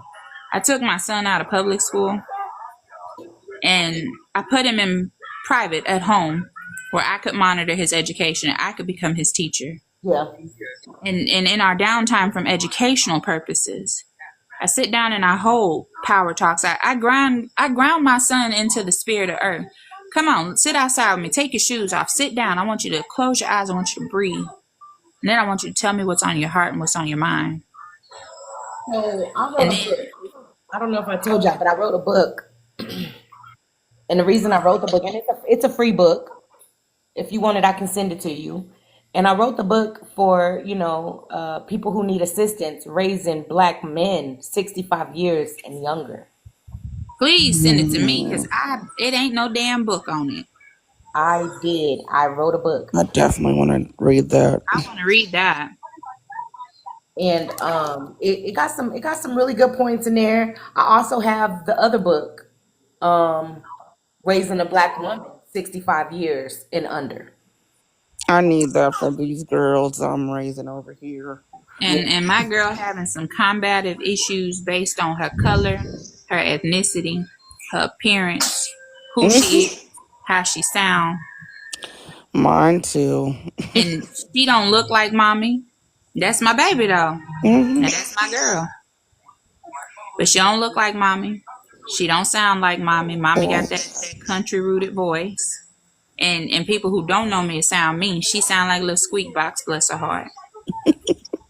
And when she said, Mama, don't none of my friends like you. I said, why? I'm likable. They think you're beautiful, but you scare them. They don't like how you talk. I said, baby, that's never going to change. Hate to tell you. And my biggest thing for my children as a mother who's had a mom that did not always build her up. My mom did not always build me up. I love my mommy. And if I had to repeat the last couple years behind her, I would. But to an extent, I think my mom was even whitewashed by society. She's a high yellow Black woman, white passing, working for a bunch of high society Caucasian people. Heifer, you getting on my nerves with this damn cartoon. Squeak at it, not me. Damn. I done been kicked in the titty twice. I'm trying to figure out what my boob do to her. Jesus. But listening to how my mom raised me, and I said, okay, if I ever become a mother, I'm never going to be like that. Because my mom was not always a fair person. My mom was more for what people said, society said. And I spent a lot of my life walking with my head down. I was beautiful. Same. But I wasn't. I was pretty for a Black girl. I was pretty for a brown skinned girl. I wasn't pretty just as a girl. And then I had to be even more. I had English tutors so I could speak very proper when I needed to. And my dad would fight her on it. So why are you changing her? There's nothing wrong with her. Why are you changing her? So I grew up with this stigma that I was a Black girl all day long. But then I had to be real proper. I had to be straight above the edge line. Like I had to walk a chalk line. My mom had to go. And I said, man, if I have a daughter, I'm never going to do her like that. Now, do I want you to know how to act in public? Yes. Definitely. Do I want you to know how to go out to eat in public? Yes. Sit like a lady in public? Yes. But then I said to myself, I want her to walk in her glory. My mom's glory was you wore a French bun or you wore that high ponytail with that pretty little swoop bang on it. Then I got real off in the braids, and then I learned that my dad was Native, so I got real off into what it meant to be Native. I quit wearing makeup. I stopped buying products that weren't made for my skin tone, weren't made for me, and I became a real Can grounded I say something? individual. Hold on one second, Essence. Teddy, we did not put that photo up to embarrass black men. Um, Oh, I know Teddy. we put that up so that we can kind of speak on programs and issues that's going on in the black community, and how it's trickling down and our children and stuff are being affected. So we just speaking on situations that we're going through and trying to get at least some education out of it, trying to take some that, a lot of people are looking at negatively and trying to put a more positive spin on it. At least we get to learn something from it. Yeah, so that's where we at. If you want to jump in on a conversation, you're welcome to do so. You can come to the panel or you can stay in the comments. Okay. And then Essence, let me know when you want me to talk to you a little bit about the book. I pulled it up. I tried to flip the camera so that I could show you guys Yes. the I'm sorry, Miss Kiwi. I did something you told me to do a couple of days ago, which was and it worked. I done stared this man so damn hard. This man got his head down and is bent over to water his flowers. I'm so proud of myself. I didn't know I could exude that kind of power. mm, Ashe, Ashe, Ashe. I didn't know I I told could you, I exude told you, that. I said, fucking with me, like fucking with me, we can get some shit magically done because I'm for real in this shit, son. I was born for this, son. Because he used to come out and he would stare me down, stare me down, stare me down. But this time I said nope, and I walked outside at the right time. I just stepped out my front door. I can see and hear my baby from the camera I'm looking in. But he started to look, and I just fixed that gaze. That man looking everywhere but me. Mm-hmm. Mm-hmm. Mm-hmm. He Yeah. can't hardly water these damn It's plants. gonna be funny when you start doing it more often and you'll start noticing that they get more and more nervous. They'll start dropping stuff around you. And then you'll get to a place when you tell them to go left or right. I'm not playing. I'm so free. Bitch, take your ass back in the house. And they go back in the house. And they think it's their thoughts. But all you have to do is just find that you have to find that energy. How come you can flip your damn camera and I can't flip mine? Hey, look, I've been fighting with this thing for about the last 15 seconds. And then he went inside and closed the door. I'm telling you, magic is real. People just don't believe when I be saying magic is real. And then on them Unk videos, you should see how many people get on my Unk video because that video went a little viral. And there be some people on there trying to talk to me about magic, girl. I just be blocking them. See, my mom tried to whitewash herself to the point where people didn't judge her coming from the backwoods of Mississippi and Memphis, moving to Texas. And her beef with me was, why are you so interested? Why do you care so much? I said, Mom, with the most respect I can give you, I'm not you. And I don't live in your day and age at all. I'm so okay with being me. Damn, get your ass on, nigga, with that loud ass blower. You gonna pick right now to come blow to that bitch? The grass gonna blow back the wind out. You high yellow monkey. Don't you blow that shit on my car and I just watched it. I felt you out in Spanish. Come back on when they cut that off. That's But hilarious. that was very rude, wasn't it? But so this book, it is Raising Kings, Raising the Original Black Man. And then I put underneath that a sacred practice. And it starts off, a mother is not just the one who gave birth. She is the one who shows up. She could be a father, a stepping in, an auntie who nurtures, an uncle who protects, a guardian who chooses love every day. Mother energy is sacred. It's quiet magic that raises a child into wholeness. And when we do it right, we don't just grow children, we heal generations. And so even though a lot of people are going to think that this book is for moms, It's for people who are in mother energy. And that's why I wanted people to know. And so I got chapter 1, and it's a short book. It's not a long book. It's not big. It's not a big book at all. And chapter 1 is The Journey Begins, Birthing a Black King. So we talk about that. And that literally is only a page and a half. And then you got Uncovering the Truth, the Real Power of Black Men. Embracing Emotions, Strength and Vulnerability. All of these are like a page and a half. It's such an easy read. It's so easy. And then you got chapter 4, which is The Power of Self-Worth, teaching your son to love himself. Chapter 5 is Breaking the Cycle, healing the generational wounds. And it's very short. It says many of us carry generational wounds, pain, trauma, and hurt. It passes down from our parents and grandparents. Sometimes these wounds are invisible, but they affect how we live our lives and also how we parent and how we see the world. Your son, however, does not have to carry the pain. He does not have to be the burden of the mistakes and the struggles of those who came before him.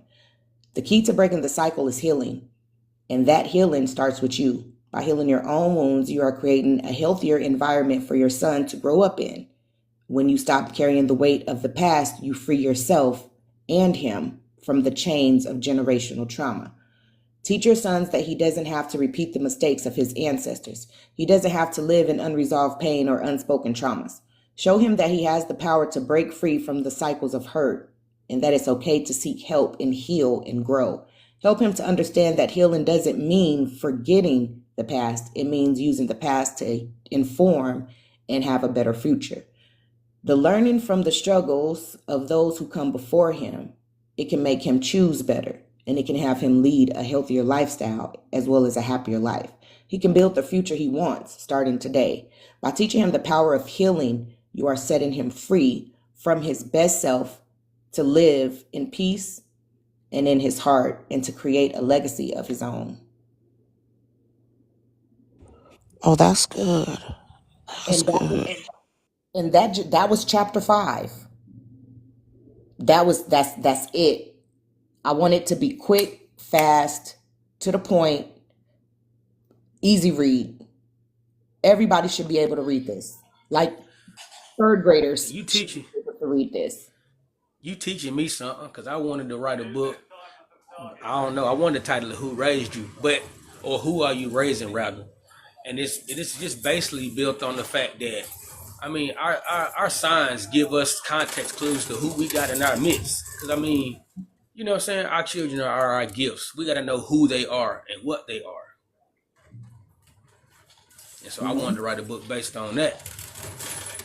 Chapter 6 is the importance of education and unlocking the mind. Mm-hmm. And that's one page. Chapter 7 is navigating relationships and building healthy bonds. And I'm just going to read the first paragraph here. It says, as your son grows, he will begin to form relationships with others, friends, family members, mentors, and eventually romantic partners. It's important to help him to understand that relationships are about respect, trust, and mutual growth.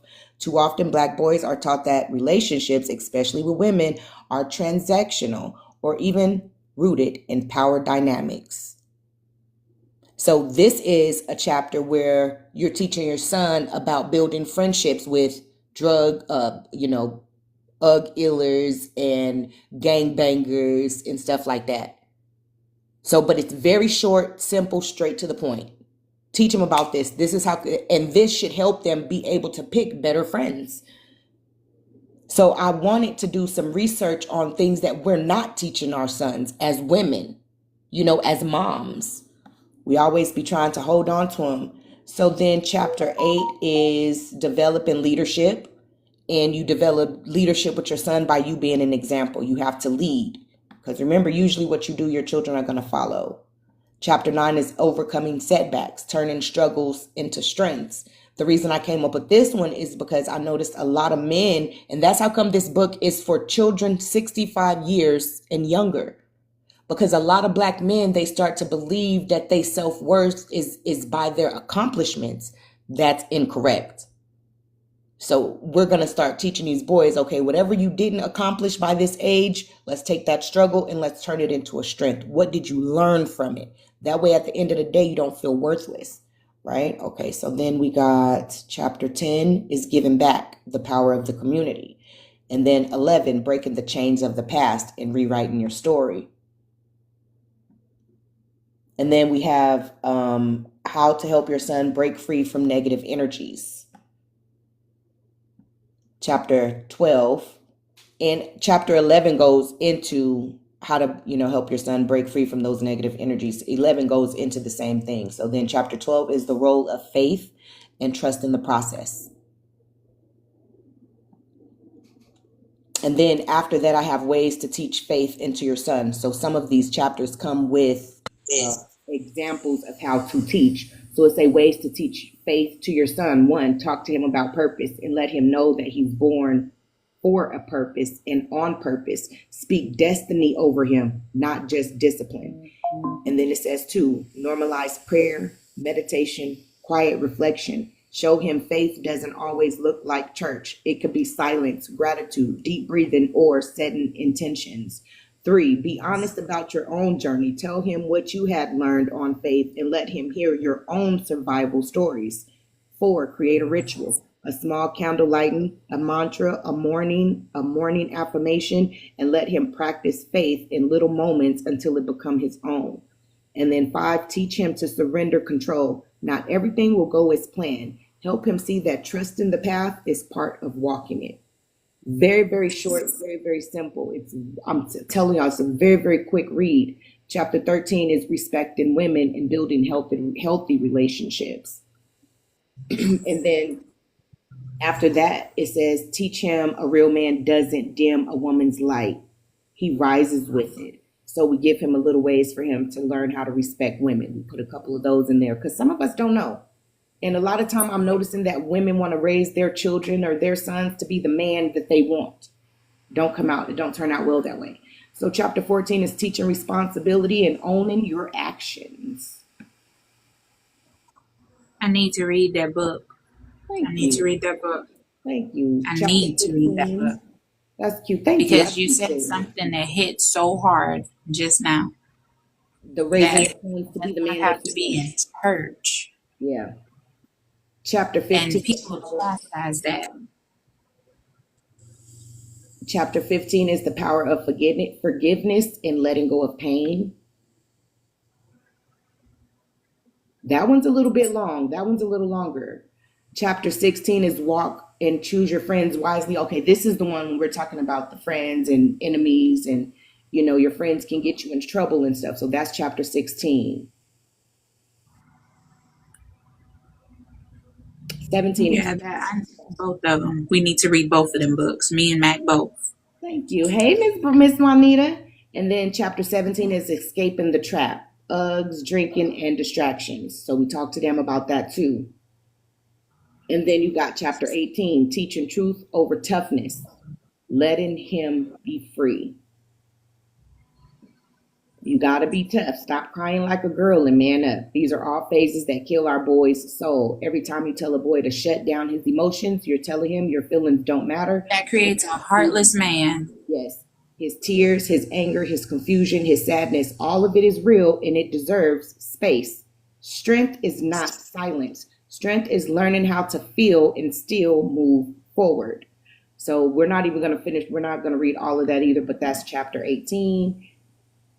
And that even goes into teaching points of how to help your son honor his emotions. Model emotion literacy. Talk about how you feel. Say, I'm feeling overwhelmed today, or I cried earlier because I was hurt. Show him that feelings are normal and it's okay to share them. 2 is use real language. When he acts out, instead of just disciplining him, ask, what are you really feeling like underneath? Why are you feeling this way? Give words of big emotions, grief, fear, embarrassment, rejection. Use these words so that your child knows, what he's going through. And then it says 3, create fill and check-in rituals. 4, replace be a man with be honest. And 5 is validate and then guide. And it tells you guys how to do it, little examples of what you can do if you choose to. Chapter 19 says stop blaming the mother and reclaim our power. Okay. And I like that one. I like that one a lot. Stop blaming the mom for everything. Chapter 20, Mama, don't forget about yourself because you're healing a healer. And that's the whole thing here is, and I love chapter 20. Chapter 20 is literally, and even again, even though it says mama, we're talking about mama energy. This could be an uncle, an auntie, a father. It's for anybody who's raising a child 65 years and under. It could even be a neighbor who wants to, make sure that the children in the community are taken care of. That's still mom's energy. It says this journey isn't just about your son. It's also about you, mama. You fought hard. You sacrificed without complaint. You've cried in silence while cooking dinner. You've carried a load most people couldn't even see, let alone lift. You've been the glue, the rock, the light in a room that felt cold and dark. But who holds you? Because you do deserve healing too, mama. This work is holy, but it's heavy. And somewhere along the way, someone forgot to remind you that you are still a woman, a soul, a dreamer, a healer. You are not just a mama. You are you and you matter. But don't forget your own dreams while you're raising his. Don't forget to rest, to cry, to laugh, to receive, to desire, to heal. When your son sees that you honor yourself, he learns to honor women. When he watches you pour love into your own cup, he learns how to do the same for himself as well as others. You are his first teacher, yes, but you're also his mirror as well as his compass, his lighthouse. So light yourself back up. And then we have chapter 21, which is forgiving the father who walked away. My baby battles with that. And you can teach him about, letting whatever that man got going on. Basically, that chapter is basically like whatever that man got going on. It has absolutely nothing to do with us. It has everything to do with him. So that's basically getting him ready for that one. And then we have the final chapter, which you are the root, planting a seed for the future. And then we have how to plant your roots. And then I put 30 daily affirmations for Black moms raising Black boys. And then we have the legacy of trauma. We have the internalized racism and self-hate. These are just little paragraphs that you guys can choose to read if you choose to. We have lack of supportive system, the prison industry, and The prison industry is heavy. misguided notions of manhood is in here. And what would I say to Black men today? The truth is that the system was never built to see you win. It was built to hold you down, to make you doubt your powers, and to keep you in a constant state of survival, not thriving. The narrative that has been imposed on you, whether through the media, the school system, or the criminal justice system, has been designed to make you feel like you're nothing, but you are so much more than that. The real fight is internal. In the fight to reclaim your mind, to reclaim your spirit, and to reclaim your righteous place in this world, it is about unlearning the lies that have been fed to you and rediscovering the true power that resides within you, the power that has been hidden, denied, and stolen for generations. You are enough. Your greatness is not determined by the system. It is determined by your resilience, your ability to heal, and your refusal to be defined by anyone else's narrative. You are worth it. And what's never tried, you are worth it, and your worth was never tied to their approval. It was always tied to your ability to rise and to be unapologetically you and to love yourself even when the world struggles to love you back. Come on now. That's a word. The real challenge is not external. It's healing the internal wounds, the self-doubt, the anger, the fear, the sense of inferiority. It's time to step into your power and stop waiting for anyone else's permission to do so. Build the life that you deserve by choosing to rise above the trauma, above the lies, and above the negative influence. Your purpose, your legacy, and your family depends on it. This message is unapologetic Because Black men should be unapologetic in their pursuit of healing and greatness. It's time to stop carrying the weight of the world on your shoulders alone and start building a community that supports you and uplifts you. And then I'll put some places where they can go to therapy if they choose to. But then I also put on here ways to heal yourself while raising a son. This book was born for the love that I have for my 3 grandsons, my 3 little kings who need guidance in a world that often feels heavy and unkind. Along the way, Solace, my dear friend and family spirit, walked beside me, helping me to see the heart of our boys and the dreams that they deserve through Solace. Though Solace has moved on, the importance that he left on my heart is vast and everlasting. Changing our community begins with us, the ones who carry the stories, the pain, and the hope. My brother Zedekiah was taken too soon by the shadows of Uggs and bad company. My play brother Chris, also another bright soul who was lost too soon to unviolence. My nephew CJ, a young man who was lost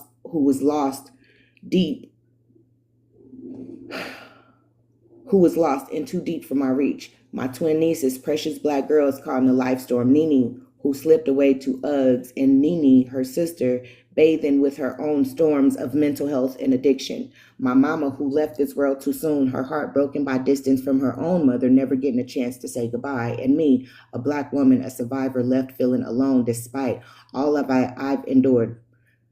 Molestation, rape, even marriages that never healed the loneliness.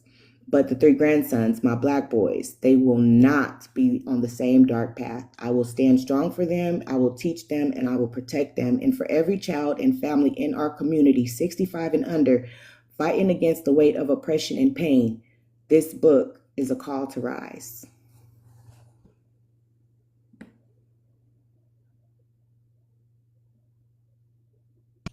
Yes. That's a There's a good one. couple of other pages on here, but that's pretty much it. You guys support black families on here. There's websites that you can go to, and yeah, that's pretty much it. But that's the book for the black boys. The one for the black girls, I kind of put that one on hold, and I started working on my tarot cards. So the tarot cards and stuff is done. So now I'm gonna go back into my books. But if you guys want this book right here, all you gotta do is message me and send me your email, and I'll send it to you for free. Because everything that we do in our community as black people, it's like we always have to get a fucking profit off of it. The only way I'll charge you $7.99 is if you actually want the physical copy. If you want the physical copy, it's $7.99 because that's how much it's gonna cost to ship it to you. But if you want me to send it over the internet, I'll ship it to you for free. No problem. And then Sacrifice, you said you wanted to write a book. Yeah, I wanted to do one based on like children's zodiac, so that way parents who not really in tune with it, you know what I'm saying? Because we waking up, but everybody's still not there yet. You got something to work from so that you know what kind of star child you got based on their zodiac. That's right. That's what's up. So I started those books already.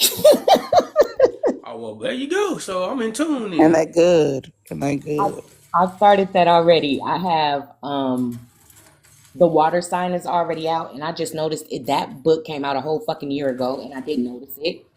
And so the air book is getting edited right now. The earth book is done, and I got one more element that I'm forgetting. No, fire's done, and I'm working on earth right now.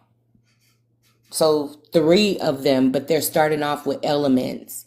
And then from the elements, I'm going to go into zodiac. But just because I'm doing it, I'm not telling you not to. I'm telling you to go for it.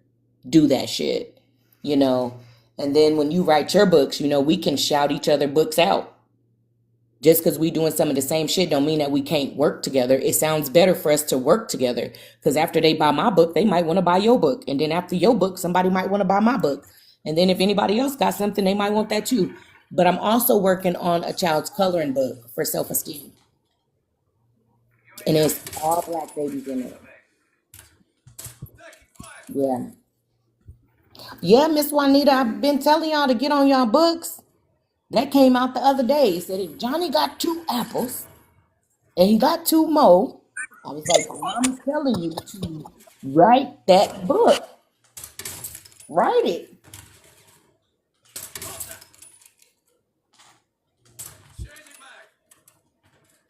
So is this conversation done for the day?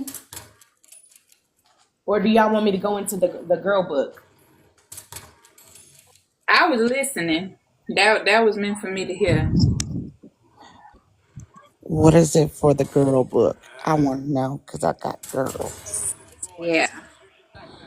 Okay, let's see. I'm gonna be on mute so this one girl don't be hollering. Okay. 'Cause I came back in and she want to give somebody kisses and go, ay, ay, ay, ay, ay. Oh, she happy. She sound like a happy baby. She is. I live for these moments. I really do. Let me go over here. I like the days where all three of them want to curl up in the bed and we gonna watch some crazy cartoon and eat popcorn. These are the moments I live for.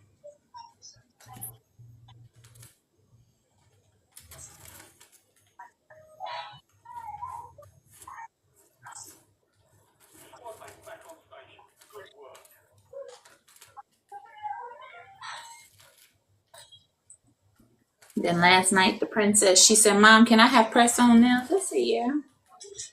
So she picks these that have like little ghosties with little Halloweeny things on them. She said, it's just so neat. It's so quirky. I said, girl, if you like it, Mama love it. And I can't cook until they get out of school because they want to cook with me. They gotta cook with you. Yeah, they want to cook with me because we're doing hamburgers and homemade fries and fried okra. God, okra sounds good. Yeah, they said, Mom, you can't cook without us. I'm like, okay. And then they helped me Saturday. We did macaroni and cheese, baked chicken, greens. I'm addicted to fried okra, so if I ever have fried okra, just know that's specifically for me. They don't really eat it. I like okra. A lot of people don't. I like it. I do. I like fried okra. I like okra that's stewed. I like sauteed okra. People like, it's always slimy. Hey, you don't know what you're doing then. I never had no slimy okra. I like okra water. That has a lot of benefits to it. You take the fresh water and fresh okra, not fresh water. I hope your water fresh though. And you chop it. You put a bed of ice, put the okra, put another bed of ice, and then fill it with cold water and let it sit overnight. And it pulls out fluid weight, blood pressure. It got rid of my headache last week. I'm thinking about going in there and making a new picture. Yeah, I heard drinking that okra water is good for you too. But you guys let me know when you guys are ready for this the little black girl book. And it's not all the way done. Okay, still needs some editing. But she's basically done. But you know, I still got some probably move some stuff around and figure out the order and stuff that I want it to be in. I'm ready. Mac, you ready? Yes, I am. All right, let's go. Okay, well, I started this one off. Pregnancy is a unique and transformative experience. And for Black women experience Black baby girls, here are numerous positive aspects and cultural significance tied to their journey. Here are some positive experiences and themes that can resonate during this time. The reason I decided to put this in here is because I feel like a lot of times Black women feel like we failed somewhere when we have children. And I feel like Black women are not praised when we have children like other communities. So I wanted to put that in there. So we got one, cultural legacy and heritage. Hold on, you guys. That's my daughter. Hold on.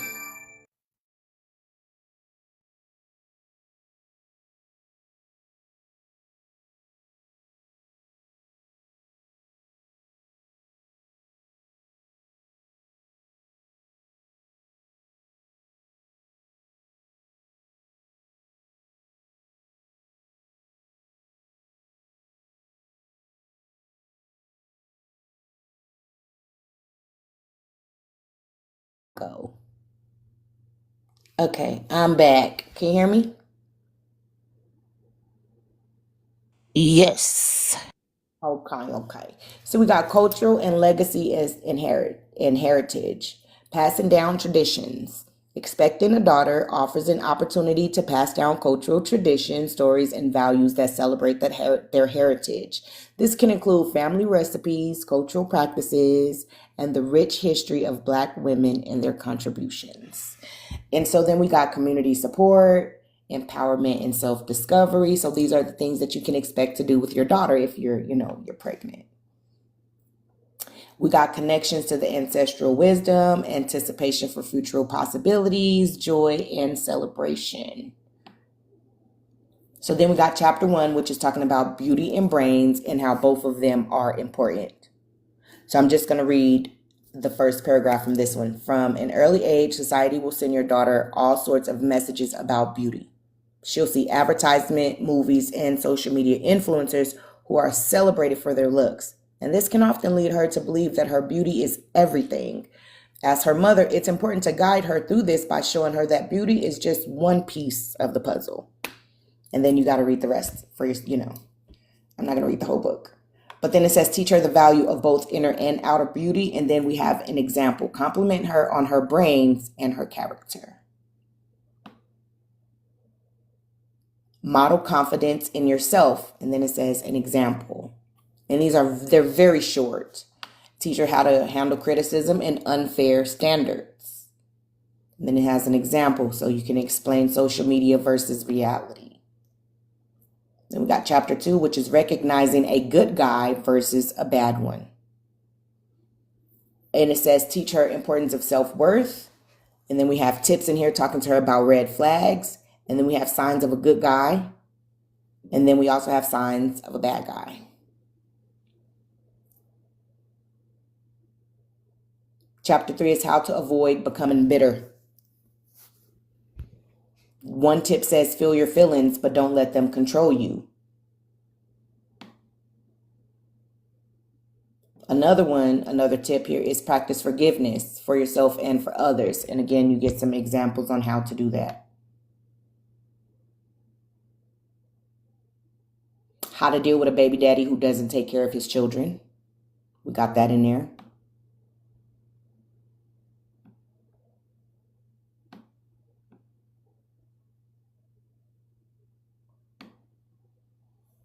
And that's all I got on here for right now. The rest of it is written, but I got to put it all together, like I said earlier today. But that's the girl book.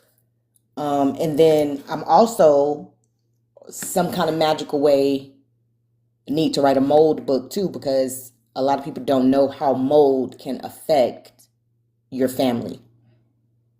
So I'm just going to be writing a whole bunch of little books like this when I got time, because they are going to be free books. I'm just going to be writing books like this to give to people so that they can start understanding what's going on around them and in their community. The reason why I wanted to write these books is because everybody keeps saying that we don't have a village. So I figured this would be a way for people to have a village. Like, oh, I don't have nobody to teach me, or I don't know what to do, and blah, blah, blah. And so these books I'm hoping would help. And so that's how Come Sacrifice. I'm saying, like, if you're into writing these books, write these books, because remember, I'm coming from like a female perspective. So your books would be nice to come from a male perspective, and one thing that I did not do, and I remember I promoted this book on Facebook, and there was a white guy who got on and he was like, wow, this is a really good book, for your community. He said that. Then a black guy got on there and he was like, what is this, teaching black women how to put black men on child support?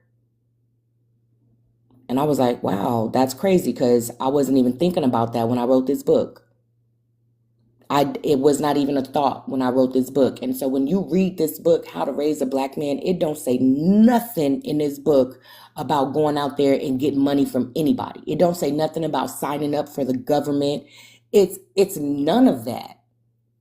The book, I literally wrote this book with so much like love and positivity into raising a better child that I didn't think about nothing negative. Like even the part about, your baby daddy walking away, I even put it in there for you not to be bitter when he walk away, and how to help your son accept the fact that he walked away and for him not to be hurt behind it. It don't say nothing like, he walked away, put him on child support. That's not even in the book at all, period. It's not there. Now, where's this other part of my book at?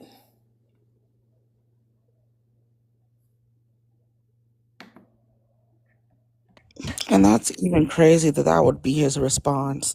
But that shows you what type of mindset that he has. Mm-hmm.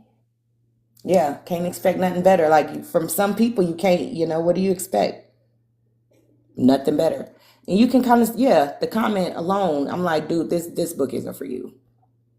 But maybe it is. But you know what? When I responded to him, I just let him know. I just said, it's nothing in this book about child support or anything like that. But if you have a child or a baby mama who might be interested in this book, let me know. It's a free book. Give me your email address. I will email it to you. He didn't say nothing to me after that. Yeah.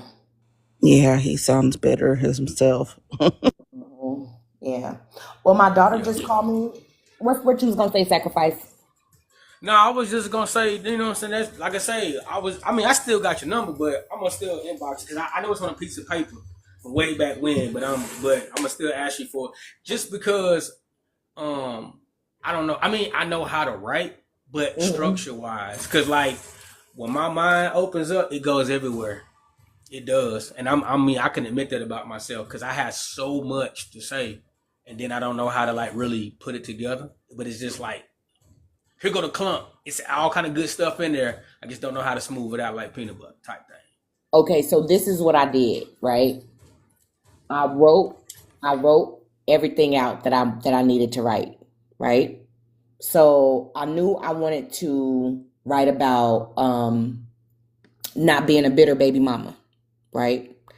So I did as much as I could. I wrote it how I wanted it to be. And then I put it through AI and told AI to smooth it out for me. Yeah. So you just write. Now you don't think AI is gonna write it for you. It'll become stupid. It'll be jumbled up. It'll be the most ridiculous shit ever.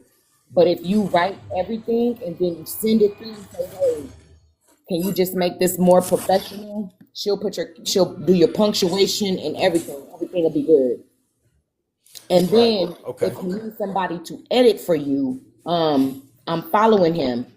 His name is Dark World. He does images. He's the one who put my children books together.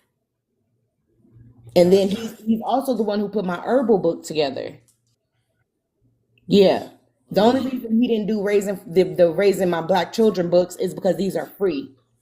So they're just gonna be like pages that's like stapled together. It's just like papers. It's not an actual book.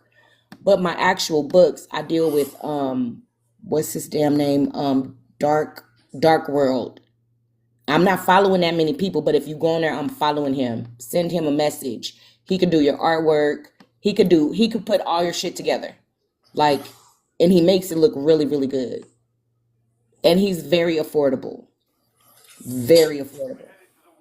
Gotcha. And also he's really good at writing and stuff too. So if you don't know how to put it together, but you know what you want it to say, he'll help you with that too. He's really good with that stuff. Yeah. So he's really good with that. He's the one who did my tarot card box too. He did the box for my tarot cards. He couldn't print the cards, but he could do the box. So I had him do the box.